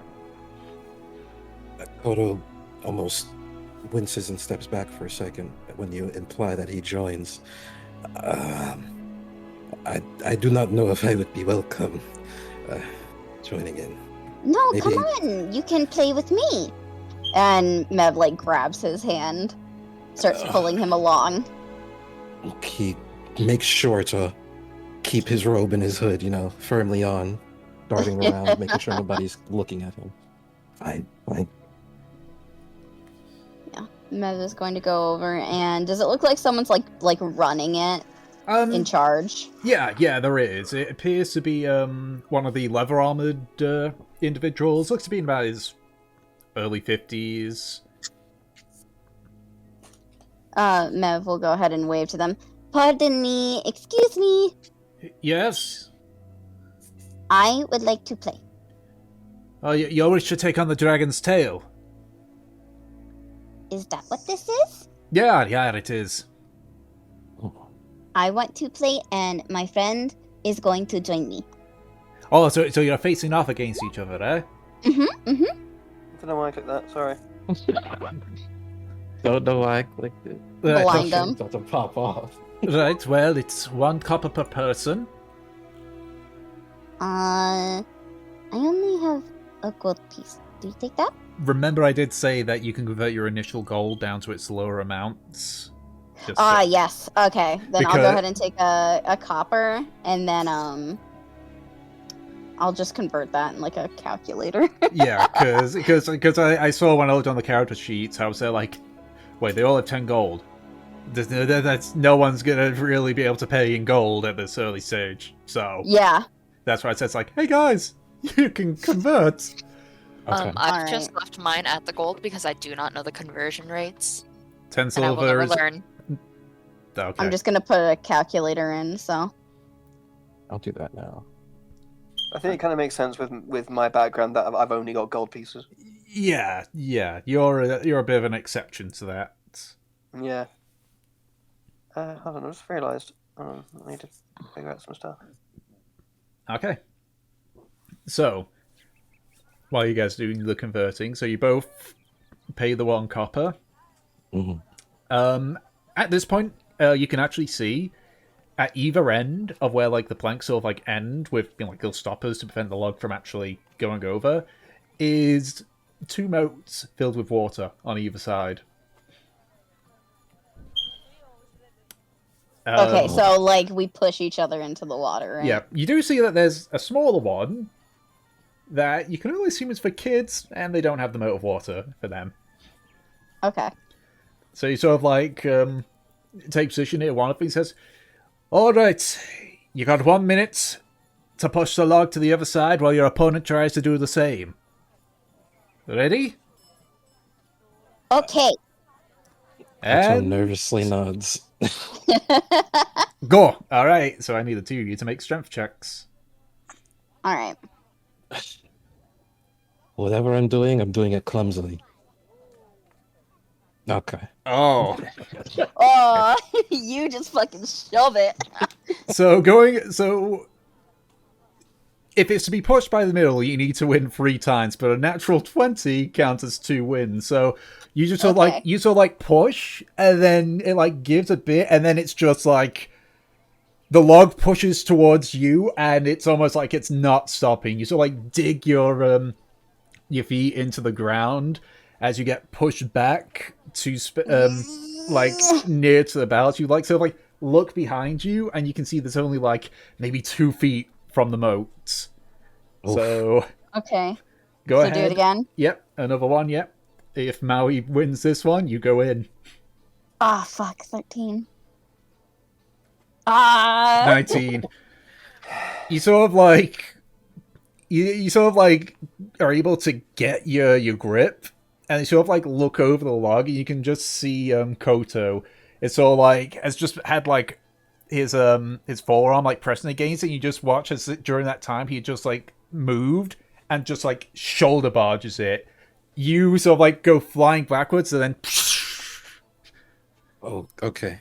Kodo is going to hurriedly put the log down and help Mevelair up out of the water. yeah. So you sort of like Is it like Is it Didn't like mean a it. moat that you can stand in Yes. or Yeah. like It's sit in? it's not deep. Like it. Yeah, she It's immediately like sits up, her hair goes flying, back, just a big mess of curls. She's soaked. She just has this big grin on her face. I'm sorry, I did not mean to be so. You're really strong. Thank you. Tell you what, do I see? Do I see this going on? I would assume so. Yeah. And so I just go, and so just seeing her just fly into the water, I sort of walk closer. I walk closer and then use shape water just to get all the water off her. Okay. Ooh. Yeah, Mev will go ahead and accept Coda's help. Up. That was really fun. Yeah. There's some small like golf claps going on from the various people that are watching. Oh, Nakota's gonna pull his hood a little bit tighter on. Let's go. Rather not like the attention. But that was. I'm glad you enjoyed yourself. Oh, okay. And then Mev, like as she's getting out of the moat, looks at, the group. Do any of you want to go? I do not see why not.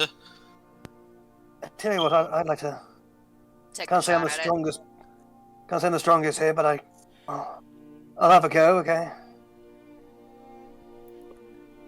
Oh, so the Wordforge and the Hardfolk are going to go toe, yes? Well, in for a silver, in for a gold, might as well. Alright, 1 copper each. Ah, that's a problem. I will cover this, and Marine will take out 2 very old-looking coppers. Thank you very kindly.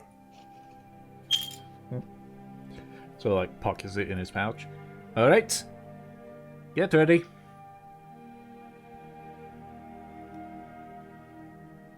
I was yeah, waiting, sitting at the side watching. And I grab. Is it a log or a rope?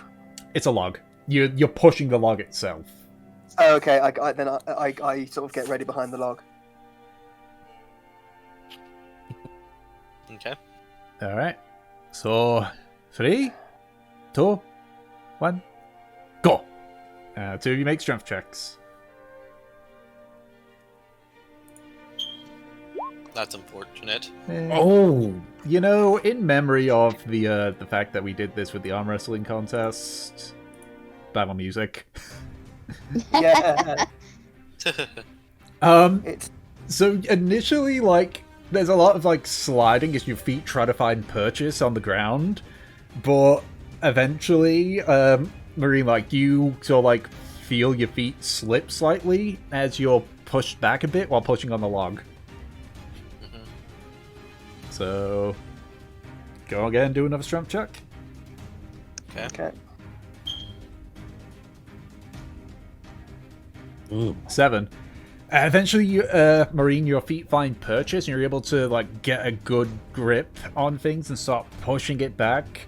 Aki, this is a Warforged, and you're not too sure how to deal with these. So as you begin to lose ground with the pushing, you're now back in the middle again. So another one. What's the place I've got myself in? Alright, and keep in mind you have only 10 turns to win this. Well, 7 at this point, this is number 3. You find you've been able to sort of stop the pushing, but then you realize it's just your feet are slipping on the grass as you're slowly being pushed closer to the trench. So another strength check. There's a modifier plus druid. Okay. Oh yeah, sorry. Strength. You're still not finding purchase, and now you're in a position which you had just witnessed a little bit ago, where little Mevelair was only a few feet from the moat. Odo was sitting at the edge of his seat. Yep. Now it's Yeah.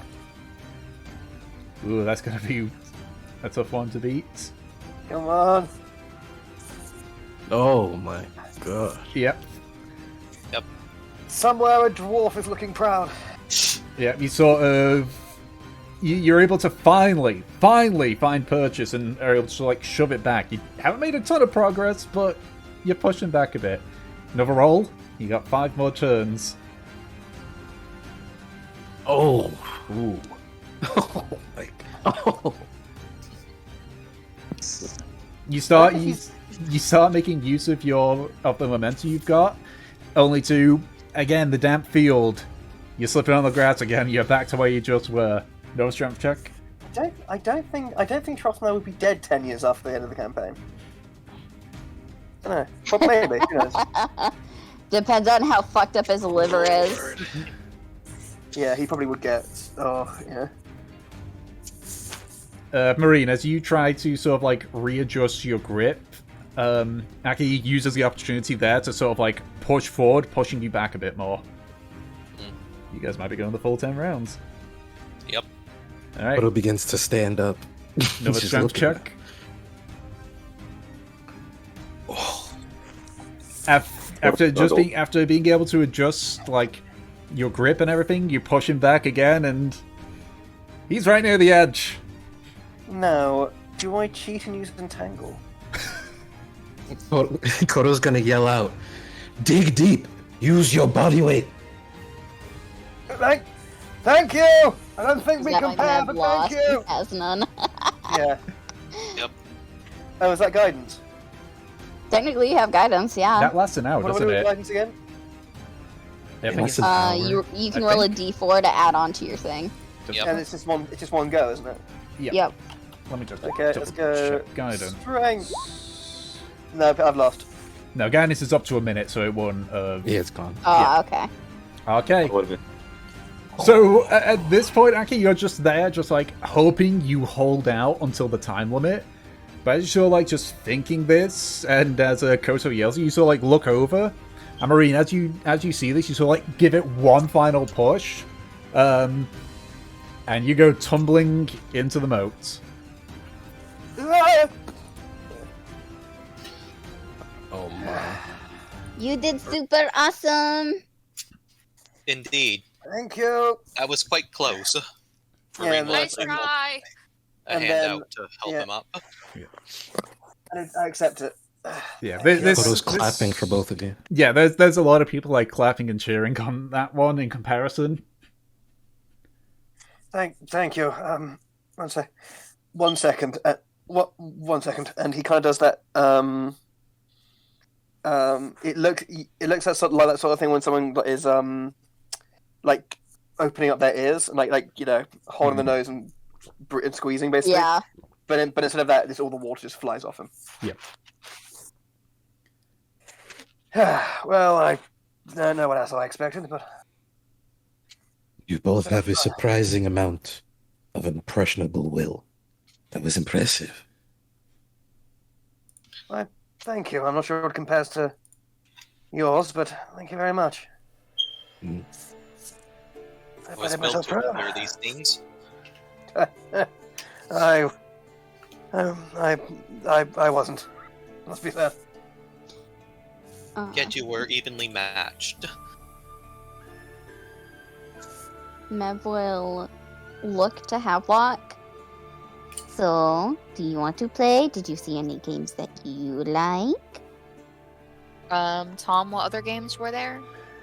So there's the Centerpiece where people are throwing like what looks like like a ball into the mouth of the dragon.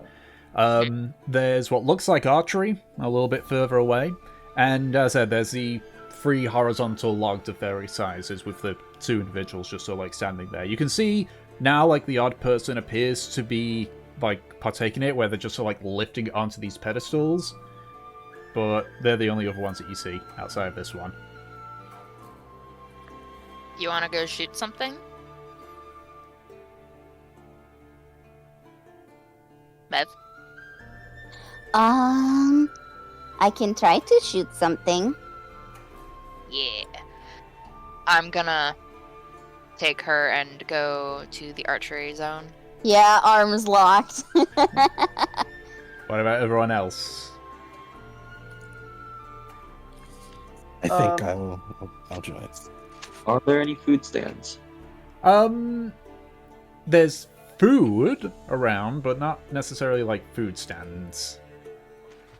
I think I'll go to the tossing thing. I beg your pardon? The one with the free logs, basically. Oh, okay. Oh, you know what? So there's archery, there's tossing, there's the bowl game. And then there's the dragon's tail. As I say, with Toe being as small as it is, there definitely isn't a huge variety of things. Yeah. It's a case of, like, they keep the basics. They've got the basics in there. Yeah. More than I've seen. No bottle ring toss. No welly wanging. I'm gonna join No dungeon for wherever apples. Kindlin goes. Okay, where's Kindling going? I'm going to Pro Balls. You're going to the Centerpiece. Gonna Okay. go play with balls. Yeah, Um, that's tell you where what. I was going to, man. Oh, I'll- you're going to that, not the logs. Got it. I'll accompany Havelock and Mevler in that case. I'm Okay. not Scottish. Still looking after the little child. Okay, I'll just roll to see. I guess we're going for Team Mouth, because it's what they're throwing the ball into. Oh, no.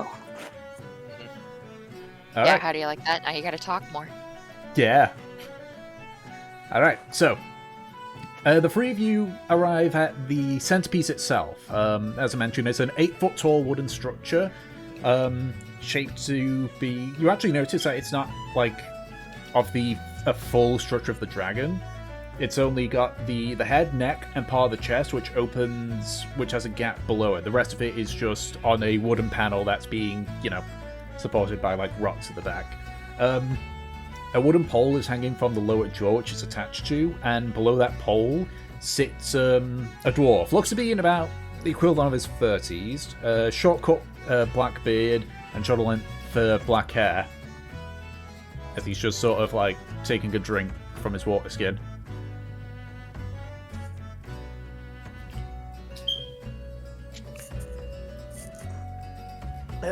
Hello, good sir. I remember you. What have I done? I've only been here a few days. Aye, you're the one that came out of the forest. Yeah. Oh, yes. You're the. Oh, yes. You're the kindly farmer who pointed me towards Toe, aren't you? I'm a blacksmith lad. Oh, sorry. Yes, of course. He sort of like beckons to his overalls that just sort of like hanging on what looks to be like a hook on the panel. Sorry, my mistake. I'm not the. Truth be told, I'm not the most observant of people, I must say. So I guess this game of yours is all set up and prim and correct, yes? Aye, the Dragon's Moor it's called. You got 3 chances to get it into the mouth. After which it appears through here, just like hits the lower part of the chest. But it's not so simple. Cause I will be doing this. He sort of like reaches up to the pole and sort of like pushes it, and you watch his mouth gets closes. Will admit though, I make it deliberately harder for the adults. But you get a base berry for every one of them that go in, and you get all 3, you get a watermelon. I want a watermelon.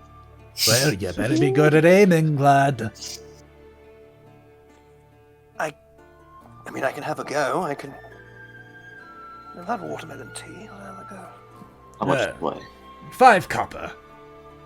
I get you 3 throws. I'll hand over 5 cop. Koto digs in his coin purse and also pulls out 5 copper. Offers it silently. Alright. So, like, the balls themselves, they're like almost like hard leather baseballs, almost. Medieval one, so to speak. Alright. So, like, reaches up, grabs a pole. Throw when you're ready. And he occasionally, like, moves the pole up. This is actually a dex check, as opposed to an actual throw. yeet the ball. Who's going first? Oh, Well. So he closes it, opens it for a full second, and you just hear like a blur of movement and then a loud thud as it goes directly into the mouth, and then just like bounces off the inside and just lands hard on the ground. It's like, all right, that's one. Okay, and just begins to close and open the mouth. So that's one throw.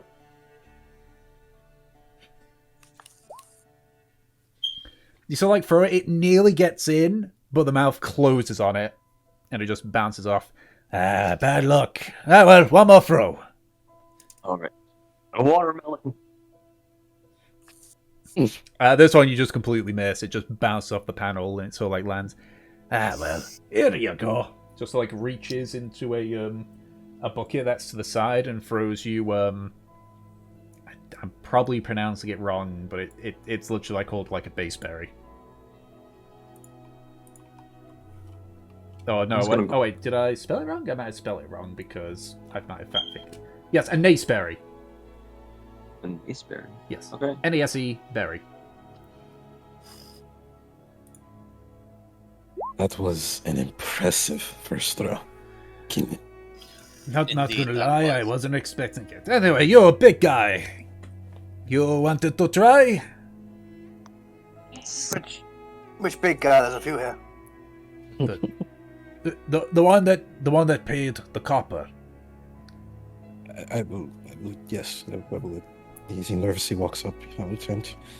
All right, in your own time, lad. It begins to occasionally close and open the mouth. Ocho is going to attempt to almost mimic Kinlan's stance as he attempts to throw it. Okay. Nah. It goes wide, bounces off the panel, and just sort of lands nearby. Well. You still got a chance for some naseberries. Closes an opening. Maybe it's not all power, maybe a little bit of... He shoots again. No. This one This time it just falls short. Yeah, this time you throw, and the dwarf has to duck. It's whoa, watch it, lad, watch it. Third throw, here you go. And he goes back to closing and opening it again. Odo focuses. Attempts one more time with the previous learnings. 16. It goes in, and as it closes, you saw it jams a bit. It's just I'll give you that one. That's went in. Smile comes across Koto's face. A surprising smile. He wasn't expecting that. Yeah, as you just watch the little ball rolls out and gets stuck on the tee. He just shakes it a little bit before it falls out. Yeah, there we go. And here you go. And passes you one of the berries. He looks content with it, and he nods and thanks the stand. The person, the dwarf holding the stand. All right. I suppose that means it's my turn, isn't it? Well, if you want to, lad. I don't have any. Any got change for gold? I'll turn to the people behind me. Koto offers 5 copper to you. This rich bastard. Oh wait, is it 5 copper? How much copper is it? 5 copper Is for a 5. throw. For 3 throws, even. He offers 5 copper. Thank you. I owe. How much do I?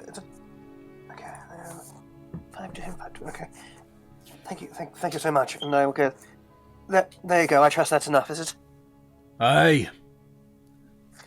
When Okay, you're ready. Well. Here goes. And yeah, I'll sort of wind up for a big overhead chuck. Okay. Dex check. And yeet. 9. It you time it wrong and it bounces off the snout as the mouth is closed. So, try again. Okay, yeah. Fuck. Nope. Again, like you nearly get it. It sort of like catches on the mouth, but as he like pushes harder on it, it pops out. Not good enough, lad. 5. This one you miss completely and it hits the top part of the chest. Yeah. Bad luck. Oh, Well, I guess dragon feeding perhaps isn't one of my skills. It's Oh well. less to do with feeding the dragon as it was. Apparently they threw torches in its mouth. Actually, that's what we do at the end. Oh, so then you like detonate? So was the idea like detonating the sort of flame reservoir? Is that the idea? I don't know. I think they were just trying to see what works. I don't know. It was years ago. Very long time ago. Interesting. not an easy game, is it? Yeah. Allow me. Uh, Allow for me to try now. Go ahead. Alright, go ahead. I assume you got the 5 copper. I do. Here you go. Just pass you the leather balls, and he just again like, I'm going to break after this. Just lifting the arms up and down. oh, I can lift the pole up and down for you if you like. No, the height is deliberate. It's so I don't just. And right as he's about to do that, there's just again just a doom doom. So I don't keep the mouth closed all the time. My apologies. I thought you were ready. Oh no, I was ready. So 2 more throws. Just again, just doing that. 5 sort of misses, sort of like hits between the back of the neck and the panel. It's like, you gotta be. I'll deal with that later. Final throw. 16. This one just goes in as it sort of like he says like, and it pops out the bone. It's like, direct. Just throws you 2 naseberries. Congratulations. You've gotten the best score out of all of us. Thank you. I shall hand the naseberries over to Aki. What are these for? I didn't win. I am They're unable yours, by to right. consume. I am unable to consume this, and figure that you would have better use of them than I would. Thank you very much then. Very, very kind of you. And I guess I will. Hold on, I need to. One second. Sorry, I'm sorry. Can you just hold them for me for a second? Of course. And he takes off his. And he like takes his bag off his shoulders, and then gets out his chest, and then. Can I have them, please? I shall go and put them in the chest. Okay. Well, okay. Thank you. Okay. I was hoping you would just hand them to me, but thank you for not messing things up. My Yeah, I'll see apologies. what I can do. There must be a way of drawing these things. Actually. And actually, he only puts one in the chest. He keeps one in his pocket. Okay.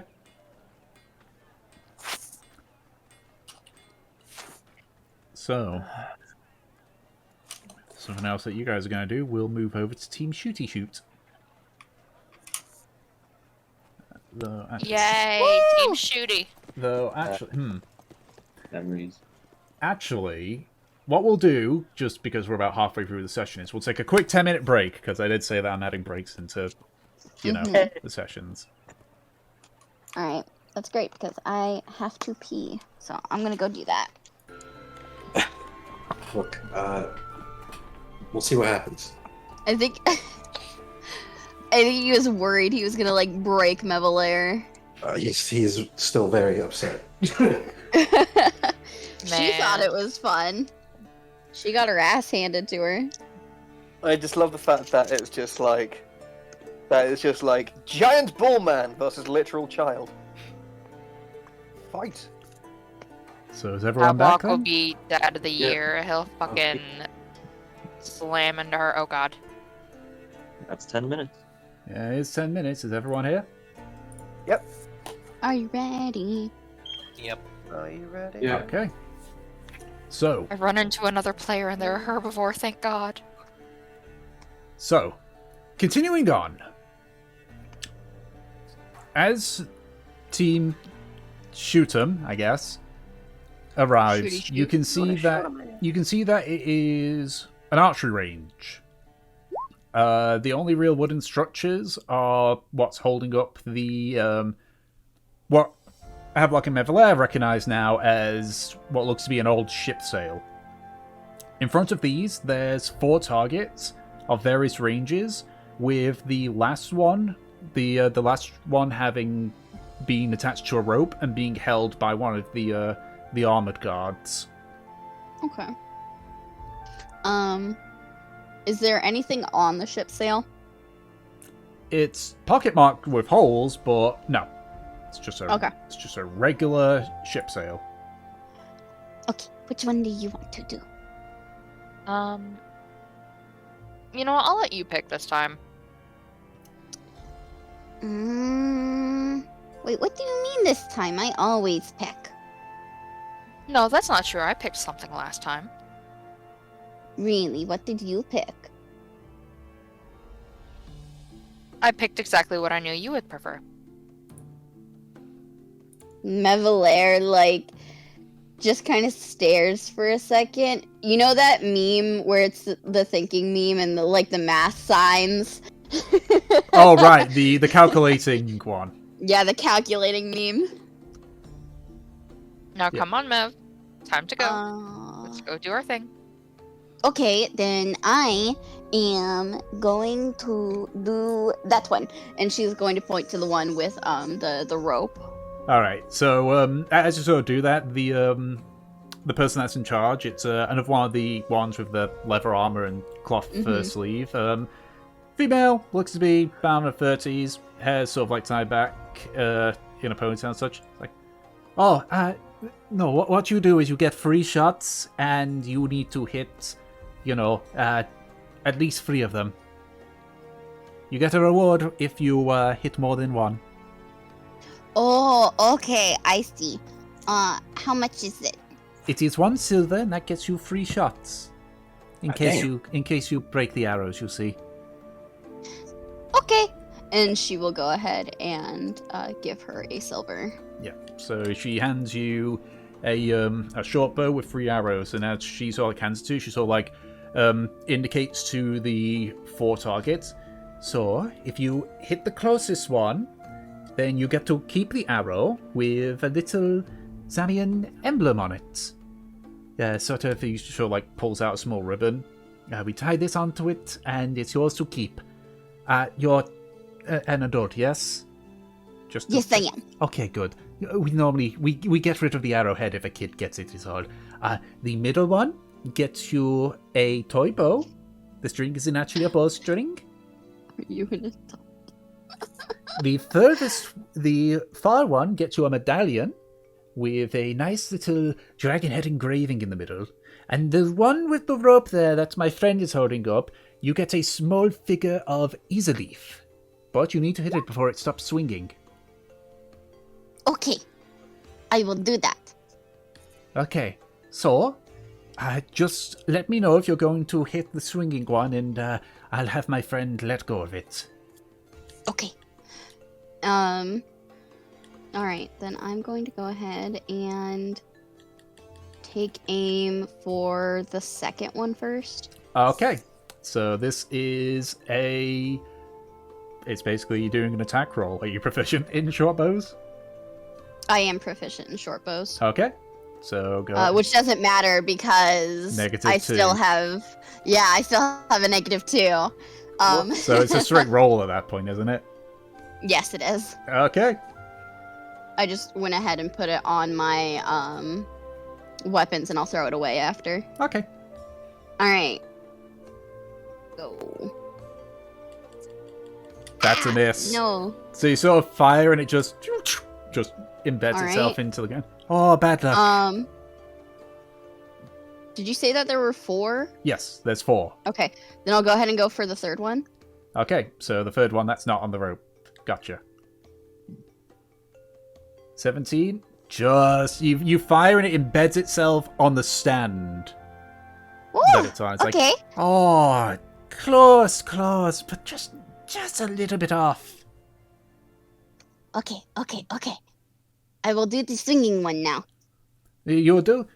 Barris, let go of the rope. He just lets go and stands aside. And I have a feeling this is really high DC. I feel like Barris needs to get into cover. No! Yeah, you fire and it hits the sail. Oh, bad luck. I am not a very good shooter. Hey, it's okay, Mev. You did good. I hit one thing. Yeah. Not quite right, but I hit one thing. Just a little bit off, child. You want to go again? I'll pay for you to go again. No, you go now. You haven't played any games. All right.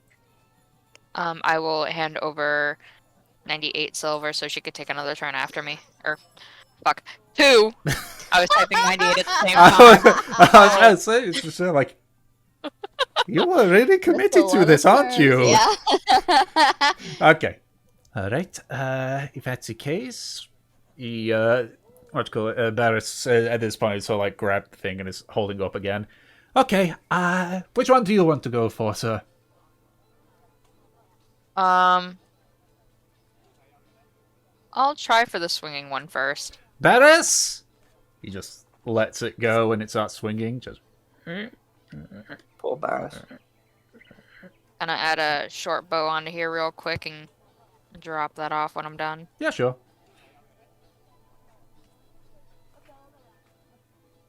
There we go. Do.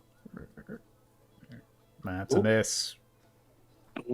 It hits the sail. At this point, Barris sort of like heads over to it and like pulls it back again. I'm gonna try for that one again. You can do it. Again, okay. Barris, another one. Just lets go. Actually, I forgot about it. I'm going to lift my eye patch. Okay. Whoops, I can't fucking see. Oh yeah, because And that I would have been forgot. because that should have been in with disadvantage. I mean, it didn't matter. It was a miss anyway. A miss. So I was gonna say, do you want me to roll again? yeah, go ahead and roll again. See if the result's any more catastrophic. Nope. It's fine. Okay. So you lift up the eye patch and you aim at the swinging one again. Shoots Barris. Very nearly. Oh! Damn! Oh no. Like it fires to the side, and you just see like Barris is just sort of like watching, and as he turns around, shit, just ducks it, embeds itself. Like it would have been a miss on him anyway, but it's like a foot above him. He's there, like, gods, oh. Sorry. What were my other options to hit? You've got the swinging one, the furthest standing one. There's 3 targets, and then there's a swinging one. I'll go for the furthest standing one. Okay. At this point, Barris just sort of like walks up. That's a miss as well, unfortunately. Yep. Barris walks up, says, "Listen, you're doing that now. We're swapping. All right. All right. Yeah, Go I'm ahead, very Howler. sorry that my friend almost shot you. Do you want this? And she pulls out a piece of candy. Where did she? Where did you get It that? was in my pocket. You know what it is fine, little one. Is that all, or was it? No. The little one wanted another go. I Have will they paid? try again. Yes. Yes. All right. Here you go. For some reason, I would have. For some reason, I thought he was gonna go like, "Where did you get this? Candy is illegal."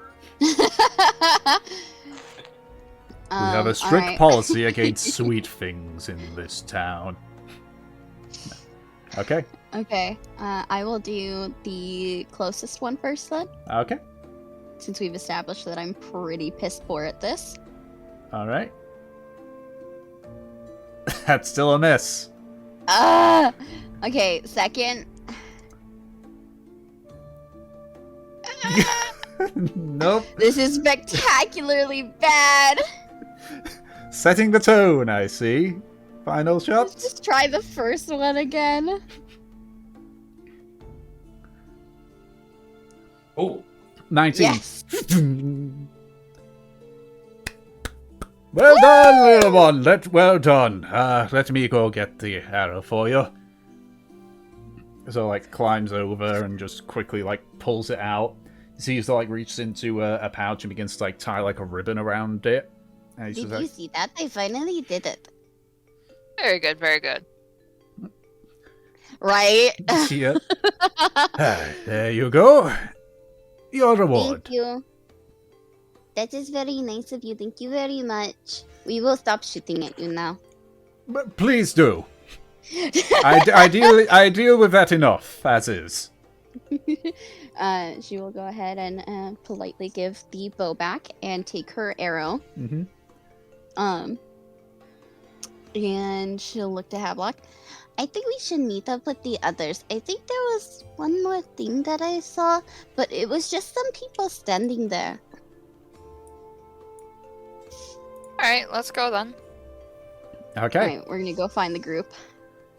Okay. And throw that off of my bar. That Give- was horrible. Good thing to know that I should never ever. Yeah, I should not shoot things. Note to self: give Mevela a lot of ranged things. Oh, All right. So we'll say you reconvene at the Centerpiece at the Dragon's Maw. Probably just because of the fact that there's technically more stuff involved with the Dragon's Maw. So you also like meet up. How fared your Hello. luck? How fared your luck? well, we kind of almost missed every shot. I got one though. I got one, and I got this cool arrow. And Havelock almost shot someone, which was very bad. And I tried to offer him some candy, but I don't think he really liked candy very much. He just kind of looked at me weird. Well, do you know what the most What is- important word in that sentence was? Candy? Almost. You almost shot one. Oh, almost. What is this candy you speak of? Oh, well, and she takes out like a little piece of hard candy. See, this is candy, and it is very sweet, and it is made out of sugar. You don't have candy? Where are you from? I'm just going to turn to them. I am unable to taste anything. You can't taste anything? Negative. I was not built with the ability to do so. I think that is really sad. Trifling sorry. Truth be told, you're the first of your kind I've ever met. You wasted your tea. Well, it wasn't wasted. Someone else had it. He put was it on his head in the seaweed. He did. Indeed. Indeed. It was It will used. at least refresh the seaweed. What about you guys? Did you do well?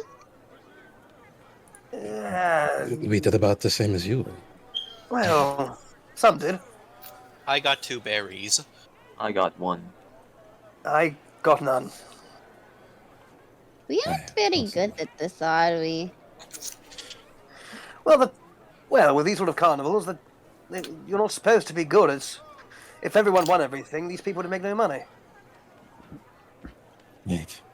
I guess that is true. My mama does say that these things are scams. What is a scam? Is it something I can hold? It is like this thing where they try to trick you so that you give them lots of money. But I don't know. I think these people are really nice. They don't seem like scammers. No, That's what the scammers want you to think, Mev. We've been over that. It's a conspiracy. Odo crosses his arms and just continues to think. Oh god, the first bit of character development of the game is Mevaleg becoming like massively paranoid about everyone. You're conning me. You're conning me. But there is, I think, one more thing that I saw, but I don't really know if it was like a thing or an activity. The person was just kind of standing there. It was like 2 guards, and one of them was half dressed. And Mev like points in that direction. Yeah. To which, Are they still standing there? yeah, they're still there. The half-dressed one's sort of like sitting down at this point, but Okay. Maybe they are resting? Am I close enough to get a read on both of them? like, we talking insight? Um. Because you have to get a lot closer. Yeah, true. Okay. Have you never judged from a distance? It's very fun. Do they look suspicious? Make a perception check, I would say. I think that you could still insight someone from a Okay, distance. fine, insight, but it'll be a higher DC. Okay, you sure? That's fine. Yeah. But like, have you ever seen a person on the street or something, and you're like, oh no, that person looks fucking suspicious as fuck? Yeah. I haven't been yeah, outside yeah. in nearly 2 years. Okay, well, I'm a woman, so. Supposed to be black. Typically, I'm that person. Listen, all female characters get insight checks. You know, what's it called? We get advantage against males. That's fine. They don't appear to be suspicious. The one that's standing does seem to like just be keeping an eye on everything, whereas the one sitting down is just resting, it seems. I'm willing to You go see. guys. Oh, you're going to see? If it is another something for us to engage. Do you want Hello? someone to go with you? I can How subtle are we accompany being? you. How Sure. subtle are we being at just looking at these 2 guards? We have to roll stealth. A whole I bunch of don't- you I don't started think- talking in one go there. So let me see if I got that Okay, right. So Marine said that um, they'll accompany Koto, and now you guys just Yeah. are like, is it looking suspicious? Do you look weird looking at him? No, and just making sure that other bit is correct, yeah? Koto and Marine are going? Or... Yeah. As Marine offers, Mevalair looks at Marine like kind of like, I was gonna offer, but okay. You want to can go come over too. there too? You all can come. No, it is fine. It will be weird if there isn't anything going on and then just like a group of people shows up, and then it would be really, really awkward. Wait, Yeah, but we could still go over there. We can cause some trouble. is it awkward to approach them? I am unsure. This is bad. I mean, with weapons drawn, yes. Like this, probably not. Just go ahead and ask them. It's okay. It's okay. Okay. I'll come with you, make sure nothing bad happens. Yeah, we'll cheer you on. Go, go, go. Poor Kodo. Koda gulps down a wad of slime and he just continues to walk, I guess. Okay. So you head to where the 2 individuals are. The one that's standing looks to be... He's pretty old. He looks to be maybe in his... either approaching or just in his 60s. Wearing half plate. His grey hairs are like streaked back. As he's just sort of like looking as he notices you. He's like, ah, welcome to the Dragon's Strength. The dragons, what now? Strength. Oh, is that another one of is that another one of these games? Yes, it is. What does it entail?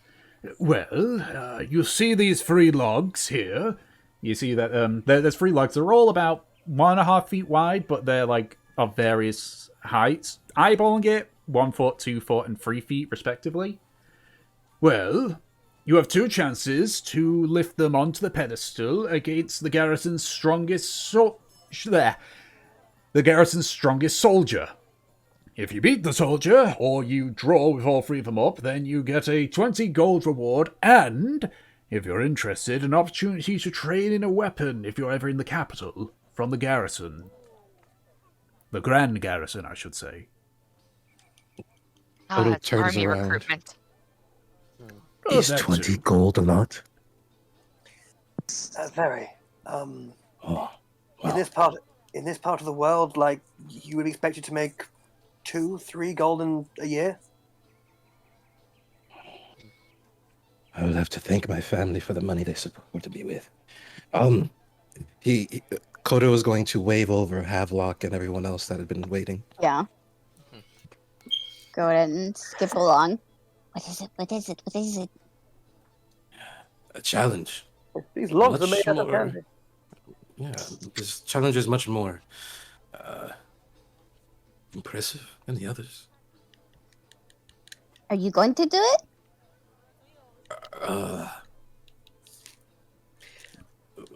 Would anyone else like to do it? I mean, I admission. can do it. I mean, it doesn't cost anything to partake. This is purely a Republic-sponsored one, so to speak. Oh god, this is just for recruiting people into the guard, isn't it? That's what I said. I know. I was agreeing with you. I feel like, listen, Koto, you are the. In under that robe, I'm pretty sure is a mountain of fur and beef. So, if any of us here would be able to accomplish those feats, it would be you, I'm afraid. Odo crosses his arms as like a small gout of steam comes out of his nose as he thinks about what Havelock said. He turns to the guard. How many people have successfully taken up and won? None yet. It is free. I guess I can try. Just explain what I must do again, and I will attempt. Well, put simply, he takes a much smaller version. So basically, you need to simply deadlift these onto those pedestals there. You can see behind the largest one, there's several pedestals. So basically, you lift it up. This is just for an example, and you place it on. But it won't be me you're facing off against. No, that would be Baragorn over there. And points to the half-dressed one, which at this point you can see is a monstrous Leonin, just about 7 feet tall, roughly. His fur's a dark grey with a few lighter patches. The guy is chunky, but he's kind of like that, like the weightlifter, Yeah. build, as opposed to the lean, muscular kind. Yeah, big boy. Yeah, Kodo's going to directly walk towards the Leonin. yeah. He's or I guess another example is God, who was the main villain of Kung Fu Panda? You know, the finally our opponent, our battle will be legendary. Yeah, that kind of I build. know what you're talking about. Yeah, that kind of build. Hai Long. That's the guy. Okay. Yeah. I approach the Leonin. I'm going to bow and offer my hand. Put the hand away, Minotaur. I don't follow those traditions. He just stands up, and just sort of rolls his shoulders back a bit. Have to say though, it's been a while since I've tussled with a Minotaur. Odo, as he mentions it, fixes up the hood to try and cover over his horns a bit better. As he nods,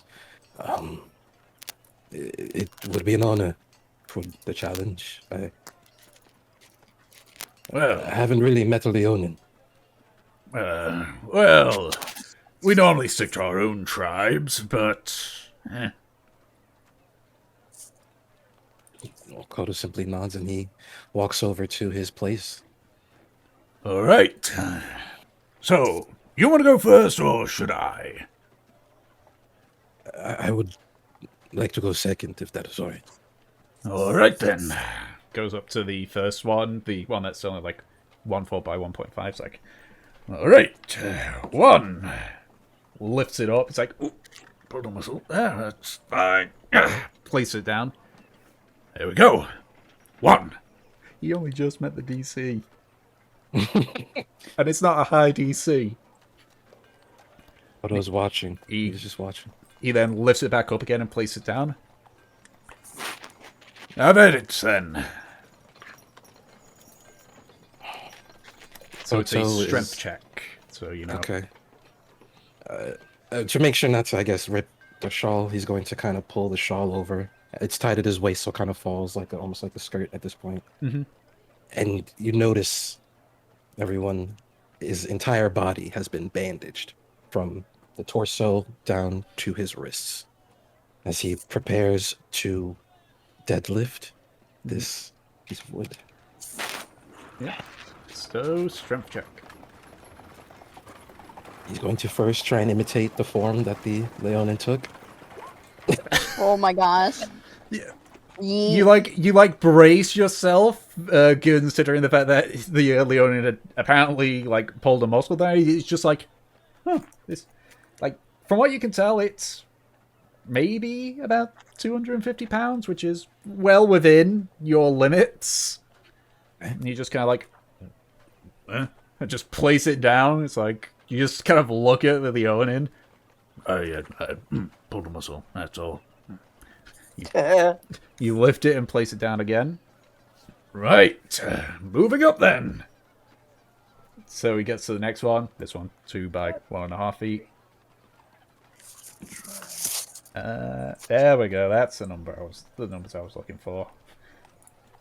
He so this one he sort of like readjusts his grip and like lifts it up.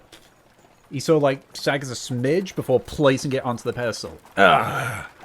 Much better. Picks it up, places it down again, and so like stands aside for you to attempt. Koto takes a firm stance, gets a good grip, and takes a deep, calm breath and exhales smoothly as he attempts once more to pull. 18. Yeah, that makes it. God. So you're able to lift it on there. At this point, the human guard sort of like looking as well with interest. It's like, good, right, final one. So like you see him like breathe in and out a few times before he attempts to lift it. This one, 3 foot by 1.5. I had to do so much math to figure out the weight of these things, by the way. No, he doesn't make it the first time, so he's like, okay, that's one attempt. He's gonna do his second attempt. No, he's like, no, not feeling it, that one. So like backs away. Koto looks a bit surprised, and he looks back at his challenge now. Takes another deep breath, a bit more anxious this time, but another deep breath, and he's going to lift. Oh my. Not enough, unfortunately. Excuse me? This is something that weighs over 700 pounds. Oh, God. Ooh. Koto is going to carefully place it back down once he realizes this is past his limit. I will say, you can still make it, it's just, again... Oh wait, do I need to roll again? Yeah, you get 2 chances, so that was your first chance. Oh, Can he give himself guidance? You don't know? I'm going to not for now. I was thinking about it. Yeah. I'm gonna give it one more try. I've gotten the grip. I kind of feel out the weight. I'm just gonna give it one more deep breath. Exhale. just out of reach. Oh my gosh. Just out of reach. Holy shit. Like damn you it. you sort of like lift it. You sort of start moving towards it before like your arms just give out. You just sort of like Yeah, land on it. I take like 2 steps, and then I like exhale and just I place it down. I can't do it. Yeah. Oh, But Baragon sort of like walks up to you and just gives you a smack on the shoulder. Ah, nearly beat me there. That would have been bad. Anyway. Ojo is just trying to get his breath back, sweating now. Thank you. Go ahead and have a sit over there. That's the reason we put it so close. Just get your breath back. Koto redresses the shawl over himself, places the hood back, and he walks back over, gets the silver, and he just sits down immediately, still catching his breath. That was super awesome. I must say, that was mightily impressive. Indeed, you did quite well. Thank I you. fear a thing of that large. You would have to be a giant or some sort of titan to lift it properly. No, my mother just fed me good growing up. Mev is going to unlatch her water skin and give it to Koto. You look very tired. I would usually not take it, but thank you. I'm very parched. Here, he reaches to the side of his belt and pulls out the berry that he had won. Again, I'm very sorry for the earlier thing. Here, take this. The thing? The game. I was a bit rash. What do you mean? It was a game. We were having fun. Oh. Don't often partake in tidings such as these. Plus, my head's a bit somewhere else. I'm sorry. Mev just smiles at him and takes the berry. Don't be sorry because you won. I'm not a sore loser.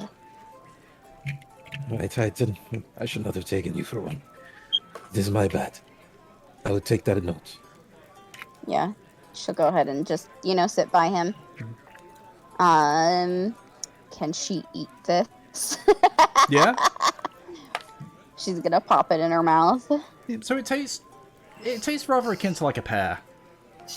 Okay, nice. But a berry? It's a naseberry. It's a natural thing that exists, and apparently it tastes like a pear, almost. It's I've a heard of sweet. naseberry, It's a okay. free. Well, it's because it's like based in like the Caribbean and such. I think someone's baking cookies. In the game, or? No, in real life. Damn, yeah. cookies sound good though. I'm gonna drink half the water skin and give it back. All right. So the soul Alright. just sort of like they're like, so, anyone else want to try? I don't think in 1,000 years of training I could even lift the first one, I'm afraid. Oh, come on, it can't. It's not that difficult, surely. I'll try. You'll try. Okay. The tiny one. Yeah, Hey, Baragon sort of Mev, like just take it away from me. There you go. Baragon sort of like stands up, so like looks like he tries not to loom over you, but given the size difference, it's a little bit difficult. He's like,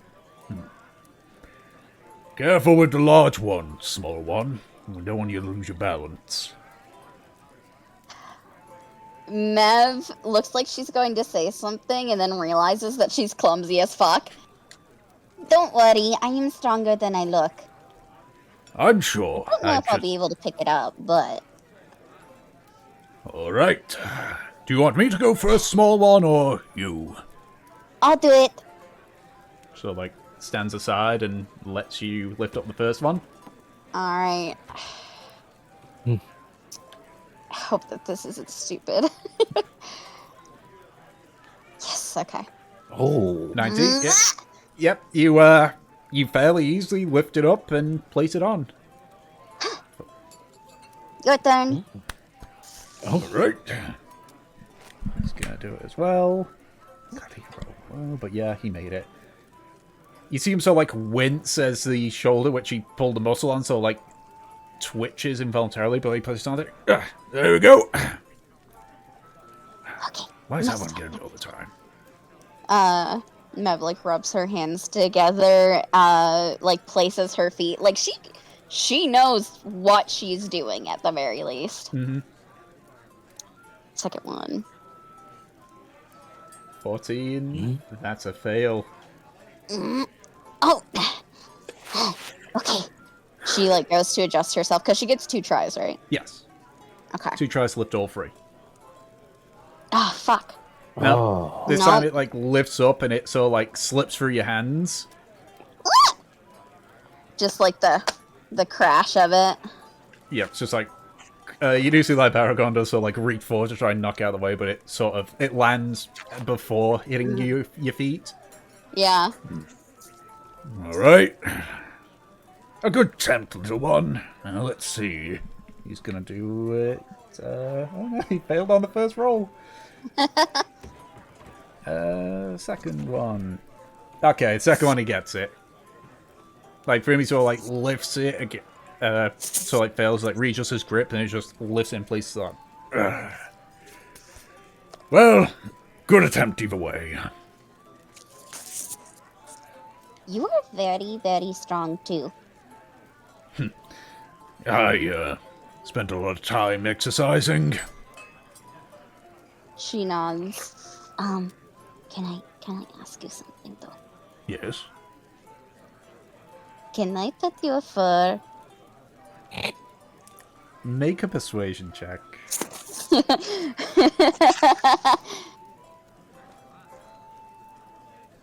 Oh, I'm not doing well at all.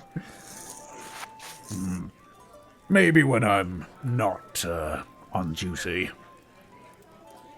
Okay, that is fair. Yes. Thank you. I had lots of fun. He sort of like stands up and just like rolls his sore shoulder. Anyone else wish to try their luck on the dragon's strength?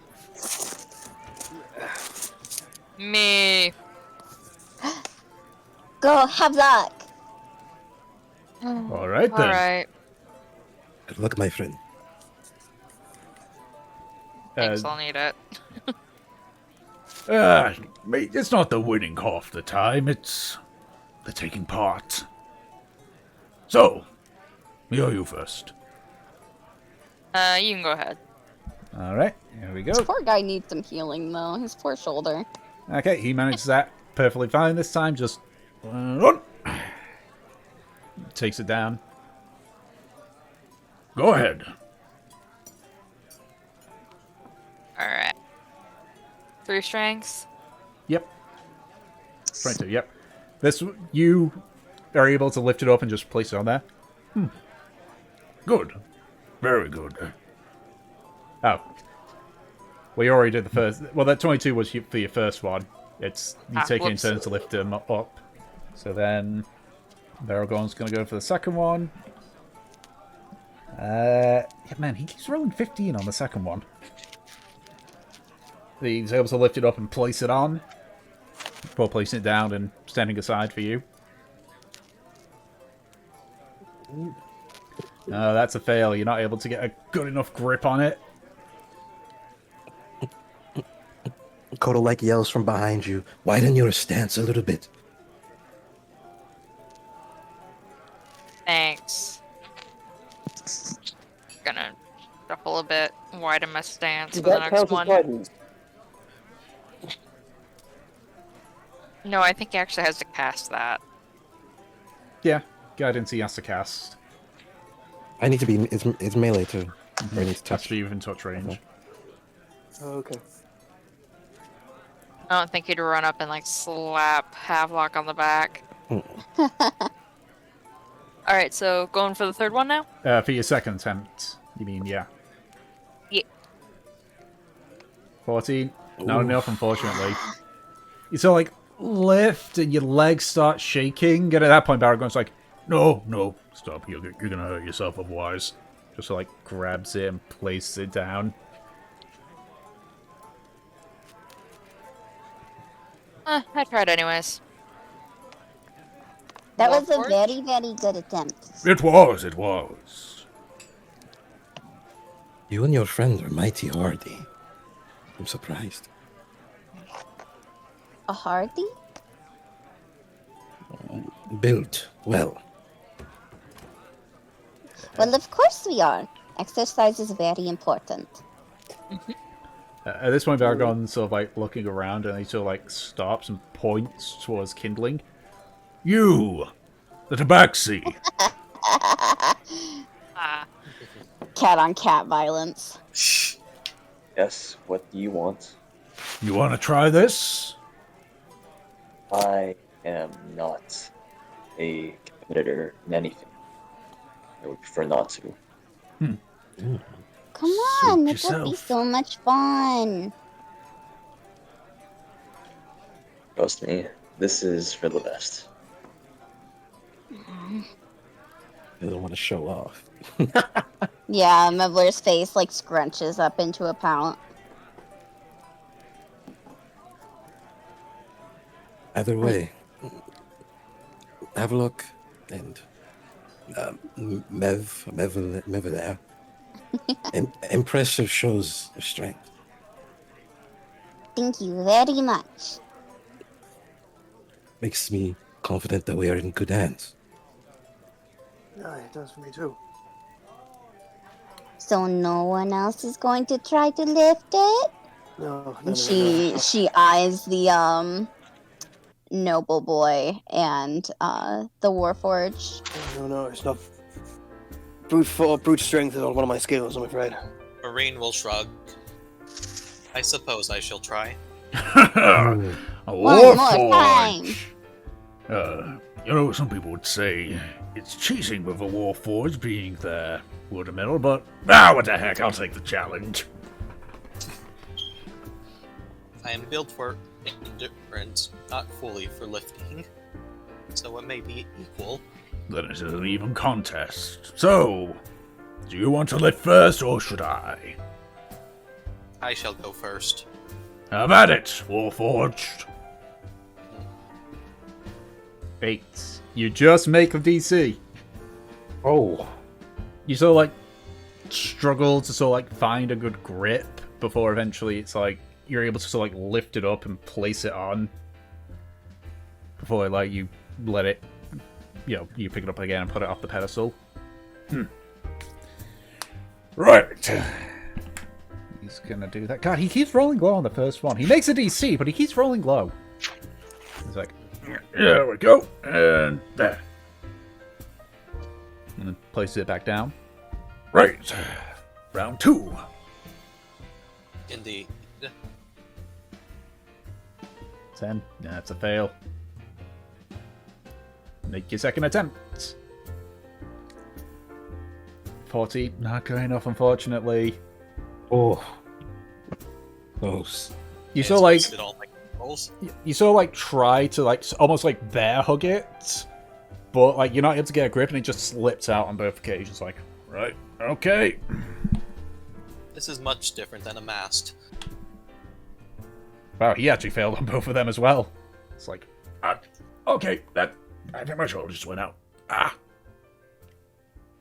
Clayton, I need to wait. All right, Paragon. Which is a human. That's the human who's saying that. Yeah. Oh, Though I do suppose it is nearly midday, I think, so it's good time for a break anyway. thank you for offering the challenge. Mm-hmm. It was quite enlightening. Indeed. Get some rest. I will. I've got a few hours. It's the. Do you need a hand with that shoulder of yours? I think I'll be fine.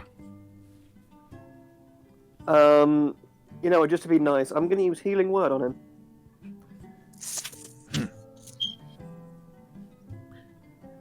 You're one of those magic types, aren't you? Well, we have our uses, yes. Hmm.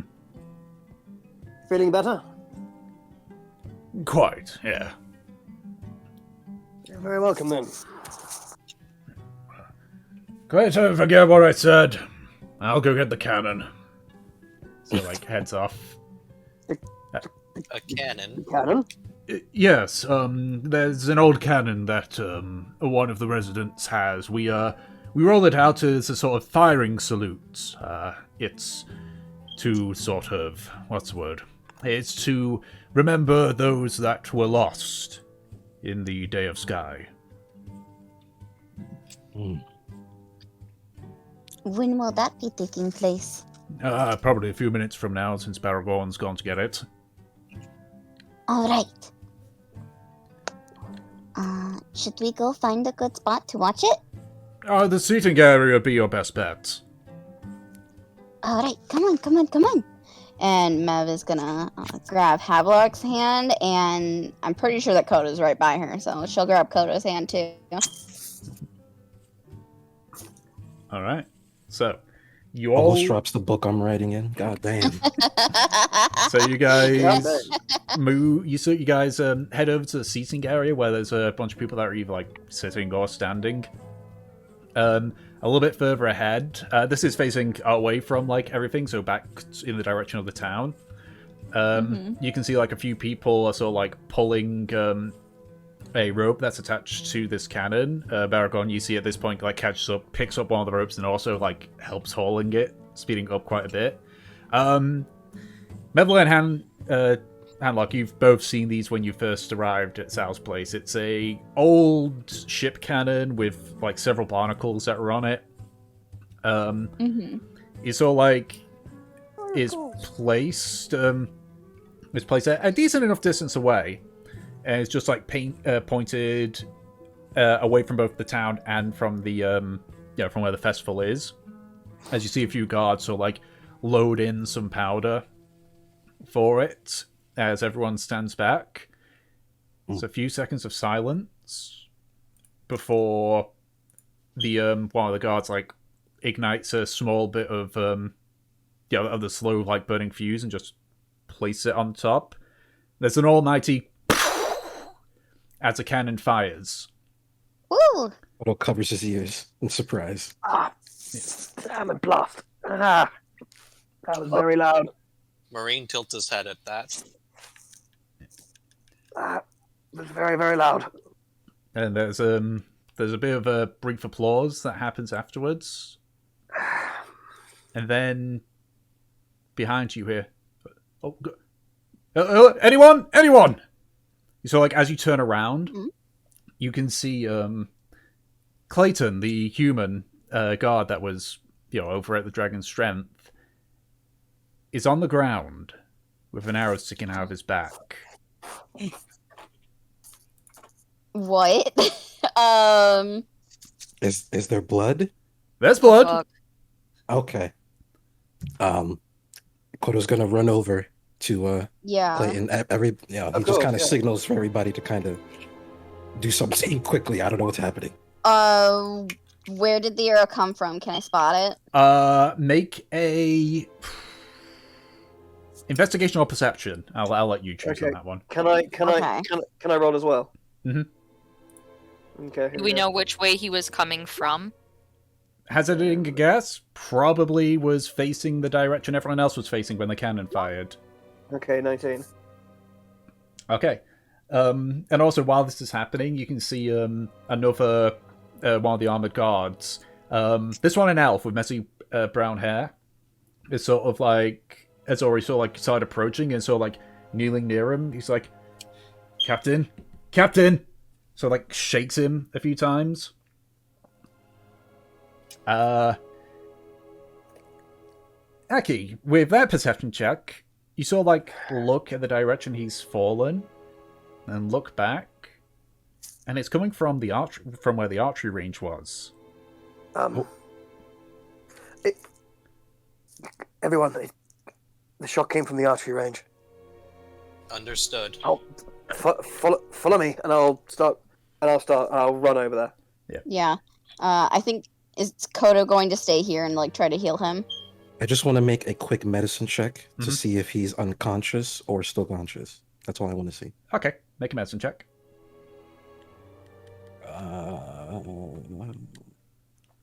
Where are you? Here you are. 16. He is unconscious. He's alive, but he's unconscious. He's alive. He's breathing. His breathing's labored, though. I'm going to very quickly put one hand on my left breast, utter the words of power, and cast Healing Word on him. As you do this, the elf's like, wait, what are you... And as the power goes through, it's like, a healer, thanks the gods. He reaches at the arrow and pulls it out before the spell fully finishes, so the wound can heal over. Oh, okay. Just froze. Probably don't move him around too much. He should be okay. He looks over to the leather armored one and says, well, don't just stand there. Get searching! And I'm going to join the party. Yep, we're heading to the archery. Okay. I do have a quick question. Yes. Are we passing by anything that is selling drinks at the moment? No, you do go past the Careful. Centerpiece, though, that has, the watermelon and the berries. I was specifically looking for anything alcoholic. Nope. Never mind. Any chance I can grab the arrow that was in Clayton? Yeah, you can. If you after they start searching, you can go and pick up the arrow. All right, I'm taking it. Back with an arrow. Shot came from. Sorry, I'm writing a note. Mhm.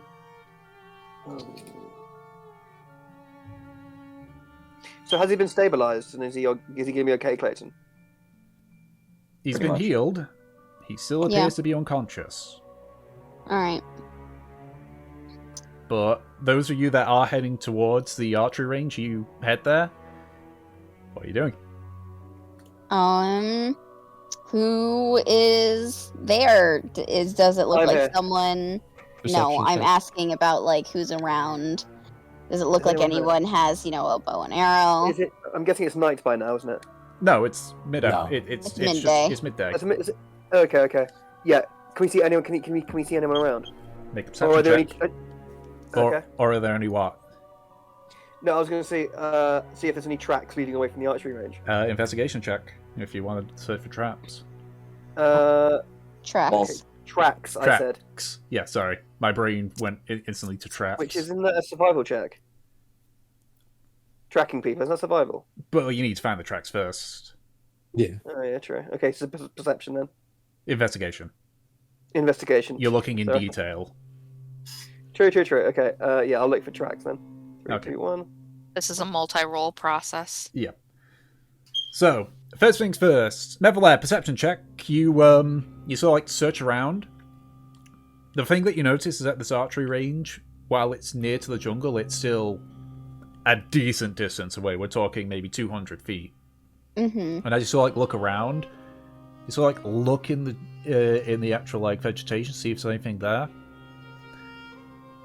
You see several things moving, but you can't really ascertain what they are, but they are moving away. Aki, with the investigation check, you don't see any tracks leading towards the jungle, but you do find a vial, sort of in a particular tuft of grass, with a few small dregs of liquid.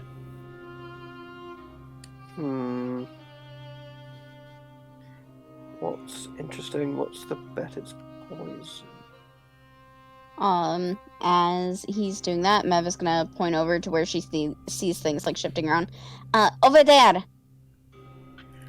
You Yes, pointed- okay. okay. I'll put this to one side. We can figure out what this is later.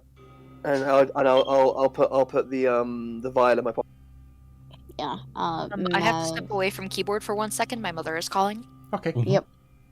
And then I guess I'll start running towards the forest where. Yeah, where Mev's gonna quickly untie the rope and start running. yeah. As we're I'll running read there, I would like to immediately use an run. action to dash. Okay. I mean, I think by running, I think we're implying we're dashing. Yeah. Yeah. You're going at full tilt. Yeah, and- Marine's following them too, Mhm. with a big clink. Clunk, clunk, clunk, clunk, clunk, clunk. Would it help if I used feline agility? What does that do again? Up your speed.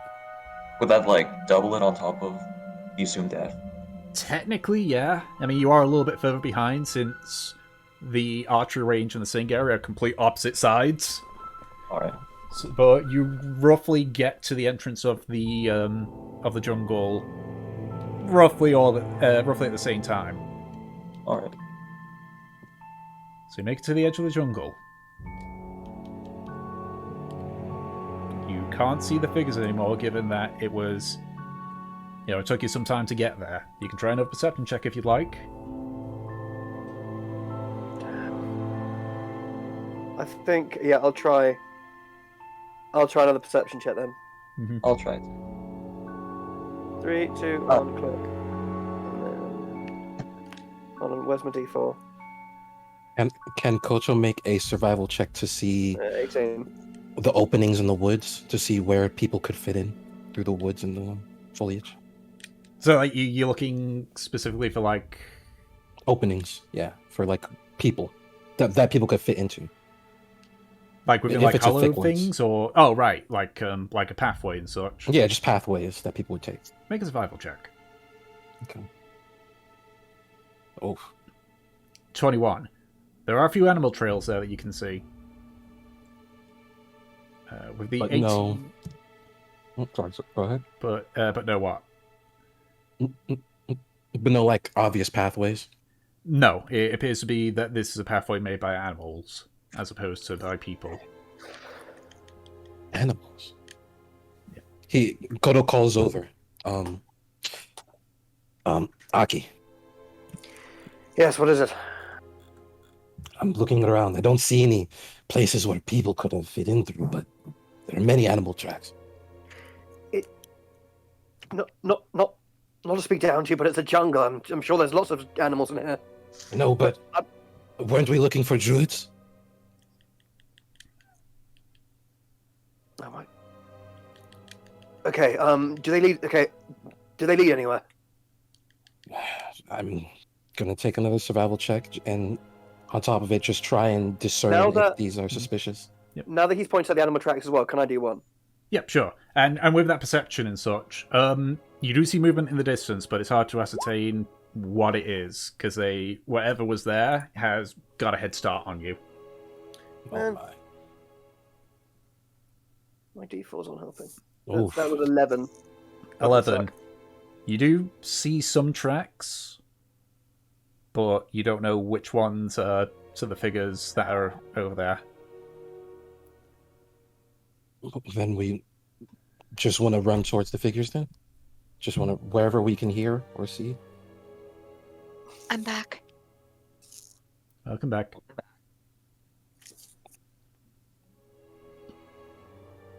Is it possible to do that? You can, though it's going through rough terrain. Oh, what's the range on Entangle?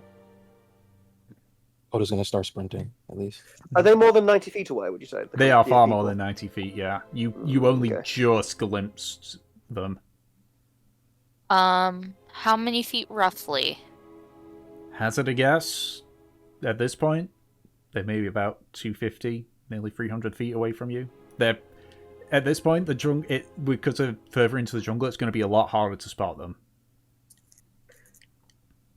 You know what? I tell you. I tell you what I could do.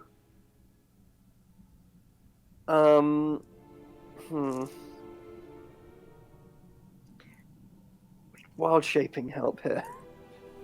I'm just reading one of my spells real quick. I think I could wild shape into a bird, but that wouldn't help with a really thick jungle. A monkey, maybe? You can't wild shape into a bird right now. You have CR. Oh yeah, sure. You're limited by your CR. Oh, I forget. Yeah, it needs to be like a rank 1. Uh, Like 1/4. yeah, like 1/4. yeah. You can't fly and you can't swim yet. Mhm. Oh, I forgot there. Shit. Okay. There's heavy I've pretty much I've already started sprinting through the rough terrain. Yeah, so you start sprinting through Yeah. the rough terrain. Yeah, I'll follow after him then. I guess. I'd like to cast to concentrate on this, Mhm. and then keep using my bonus action dash at the end of my turns for each of this. So action. Can I action dash and then bonus action dash, or can I only just run Bonus and action then dash bonus is for action? rogues. Yeah, No, but she with has Expeditious Retreat. so with that, I can use dash as a bonus action on that. Okay, so essentially you're essentially trying to double dash. I'm Yeah. trying to speed. Oh, Oh I've yeah, got yeah. I've got a question. Mm-hmm. Is Druidic just a written language? Yes. Oh, okay, never mind then. Alright. I guess we are running after these things. Havelock is zooming across. Okay. I'm trying to jump over any rough terrain too. Yeah. Okay. Fuck this rough terrain. I am Sonic now. So you're running through all of this, so I guess make a perception check to see if you can spot the thing. Specifically Havelock, because at this point you're very far in front. Koto, you can also make one as well, given that you've already started running in. The rest of you, you're Havelock's ghost. depending on Koto and Havelock at this point.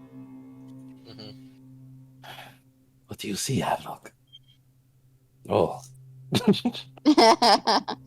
You can see something. So you've still got sight of them. Something. We Does got it look stuff. humanoid? We got shapes. Why are you asking me? I'm wearing an eye patch. Oh my god, Havelock. I feel like Havelock should have perception with disadvantage with the eye patch. Well, I'm pretty sure that it's still off right now. Yes. Yeah. So the two of you spot it. Spot the figures. They're still, because of the speed that you're going at Havelock, they're roughly about 180 feet, but there's a lot of thick foliage, so you can't really get a good look at them. You do spot a small bit of yellow on one of them. Odo, I'm gonna attack. Back me up. Okay. As soon as I get into range, I would like to Eldritch Blast. That's 120 feet. 120 feet. Okay. They are technically under 3/4 cover, which will give them an increase on their AC, but you can certainly do that. You get within range, and go ahead. I just need to open a few. Oh, a natural one. Oh. You sort of like leap up, and you're about to sort of like you sort of like try to do like a cool like Eldritch Blast attack, and you end up hitting a branch with your hand, and it sort of like stops, and just the Eldritch Blast just goes flying into the air. As Havelock, the bolt gets shot and lands past them, leaving, whatever explosion, whatever. Kodo is going to instantly, after that, yell, or attempt to intimidate by saying, how should I word this? Identify yourselves! That's it. That's all I'm going to say. Okay, because of the distance, because you are much further behind at this point, make an intimidation check with disadvantage. Okay. Just the distance is, Can I try and get him back to a regular if I flip down my eye patch and light it? So just a little random red-ass light through the distance. I mean, it would help them locate you, but isn't that thing only, True. like, a few feet? No. Spooky eye patch. 30 feet. Yeah, these are much further than 30 feet. Alright, I'll save the eye patch. Mhm. Hey, double 19s though! Yeah. Okay. Nice. What's the movement speed on a panther? Like 50 feet, I think. Okay. I'm trying to figure out a way of catching up to these guys. So with the intimidation of 19, they don't respond, but you do see just in the very distance, one of the figures seems to go sprawling. The others keep moving, but this one appears to have been scared. Oh. Okay. Like Expand it a little appears that they were moving in a certain way that made them, and you made one of them panic. Okay. All right. Let's catch him. Let's do this. Kodo pretty much does a hand sign to Havelock to keep moving in as Kodo kind of gets low and just continues at full speed towards the one that's now estranged from the others, trying to almost cut him off with Havelock. Yeah. Okay. So in one turn, Got the rope in hand. In one turn, you would cover 90 feet, so that leaves you 30 feet from whatever it is. Ooh. At this point, you can see that it is a human, wearing leather armor. He's getting up currently. As I say, he's wearing leather armor, and he's got a cloth on his left arm, very similar to the ones that you've seen throughout the festival, but this one is a yellow color compared to the dark green of the ones that are, within the festival. And you said we're within 30 feet? You're within 30 feet of him at this point, but it's his turn, so he gets up. He's gonna, in a blind panic, he's gonna attempt to fire at you. What's your AC? Me? Yep. 13. 13. Yep, that's a hit. So you take... Where is my goddamn D6 for this? There it is. It was tucked behind my keyboard. You take 7 points of piercing damage. He rolled max on the hit. And then he does move away a bit, but he can't move very far. You need to make a concentration check as well for your expeditious retreat. What did we roll for concentration checks again? Constitution. Just a check or a save? It's a save. It's a con save. 60. Yeah, you're fine. Well, you're fine in terms of keeping the spell up. I'm in pain, but I'm speedy. Mm-hmm. All right, and you've with your bonus action and just your regular movement, you're on him. All right, I would like to. I'm reading things. I'm still getting used to all this. Oh God.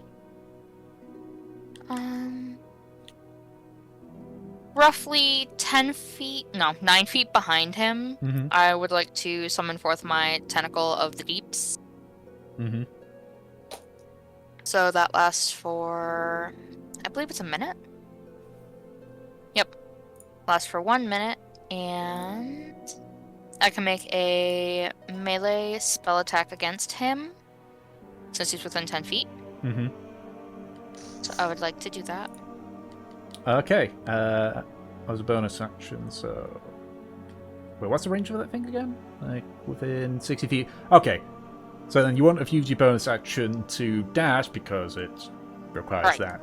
Yeah, okay, so you just move... you move up to him, so it'd be 15, so that brings you within 30 feet because he moved 15. So yeah, okay. So you're making an attack with it? Yeah. So that's just melee spell attack, so it's DC plus 3. Yep, it's a +3 to your roll. It should... No, it doesn't have it. 12, well, that'd be actually 15. That'll hit. Yay! He's gonna take 1d8 cold damage. Let me just check how much health these things have. Okay. Jeez, they're people. He takes 4 cold damage from that. Okay. So you just kind of as he sort of prepares, he's backing away and preparing another arrow. As you do a spectral tentacle, just so appear. It's not so much it appears, one of the plants sort of ripples a bit before it sort of changes into its tentacle before it whips forward and so wraps itself around his neck. So pulls it off and yeah, that's your turn, I guess. How far am I and everyone else at this point? You would be, because I think it's just Havelock can move 3 times the distance. Mm-hmm. So I would say you're probably about 90 feet from Havelock. Okay. And the rest So of you we are can do about another- 30 from Koto, just because he went off sprinting. Okay, so that's another, Okay. like, 2 actions. Mm-hmm. Okay. What? I'm 30 feet from him? You're no. Havelock is 30 feet from him. I'm 90. You're 90 from Havelock, We're like 120 and everyone from you. else is 30 Oh, okay. from Koto. Okay, I'll keep on sprinting. And I'm going to yell to Havelock to not kill him. Whatever it is, don't kill it. Okay.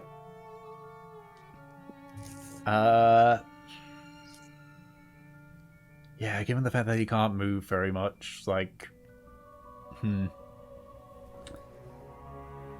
What are you gonna do? I'll sprint, buddy. I'm fast. I'm gonna roll to see if he decides to Hail Mary or give up. I'm fast as fuck, boy. Actually, yeah. These legs are long for a reason. Okay, given what I rolled there, he's just gonna... He's gonna give up. Oh. Good, because I was gonna say, I forgot to tell you, if he's hit, his speed's reduced by 10 feet. That's until what the I start of saw. my turn. Yeah, that's what I saw. And I was just thinking there, like, okay, is he gonna try and Hail Mary take you down? Or is he gonna give up? And he's gonna give up. Good, I would like to go tie the bitch up. He Sorry, does my he bad. does struggle as you try to do this.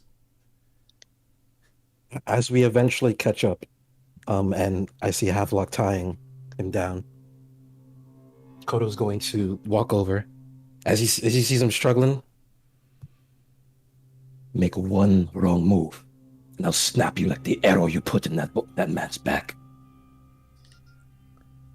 I didn't put anything in whoever you said. Who did? I don't know. Then why are you running? Why are you running? Why are you running? Why are you running? Because they consider us insurgents. What else? Have any of your friends, of your peoples, were they the one who put the arrow there? I don't know.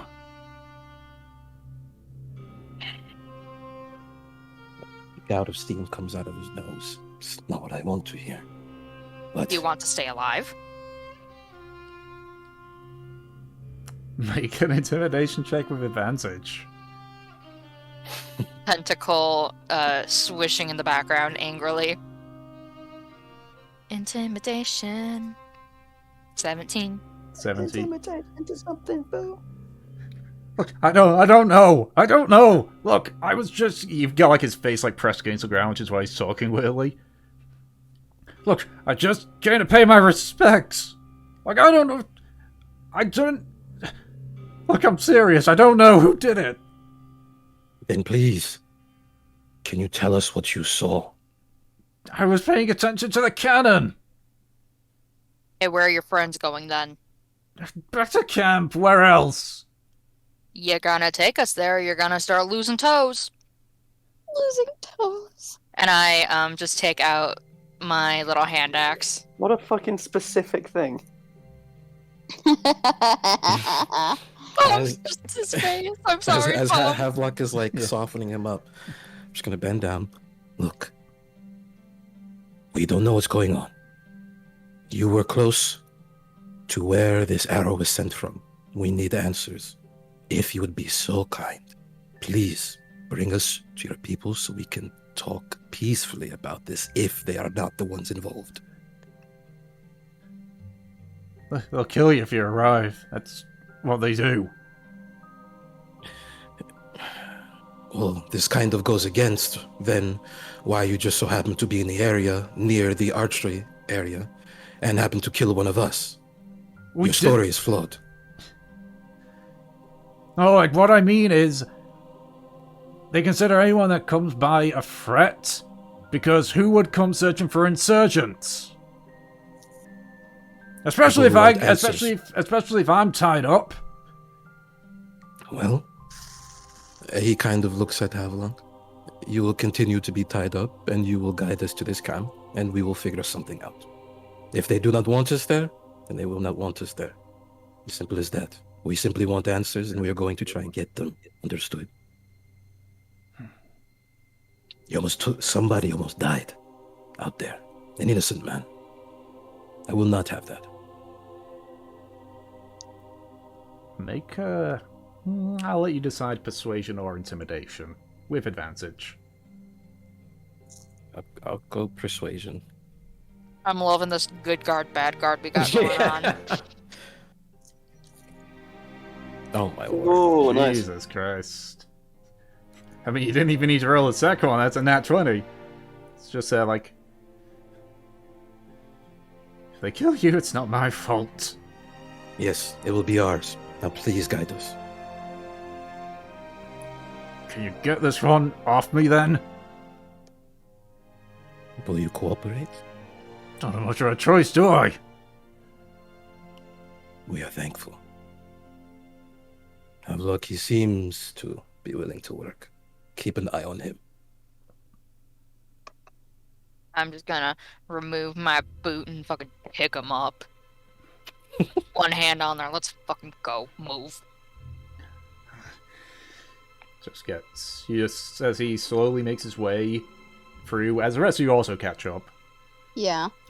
you head deeper into the jungle, seeking to hopefully find answers in regards to the insurgents' presence and whatever happened afterwards. Because obviously there's a risk of combat happening in the insurgents thing, I'm going to say we're going to call it for this session. Woo! Just to be on the safe side, because the last thing I want is to be like, right, okay, we're going to start oh wait, we're out of time, never mind. So, Yay! So, Look at us go. what did you all think? It's fun. It's really fun, yeah. I almost shot a man. Yeah? What was your And favorite then someone part? actually got shot. Yeah. Hey, 2 people got shot. This was definitely the highlight of my week. Yeah. It's being back. I was very excited to finally meet everyone's characters and actually get that interaction. Yep.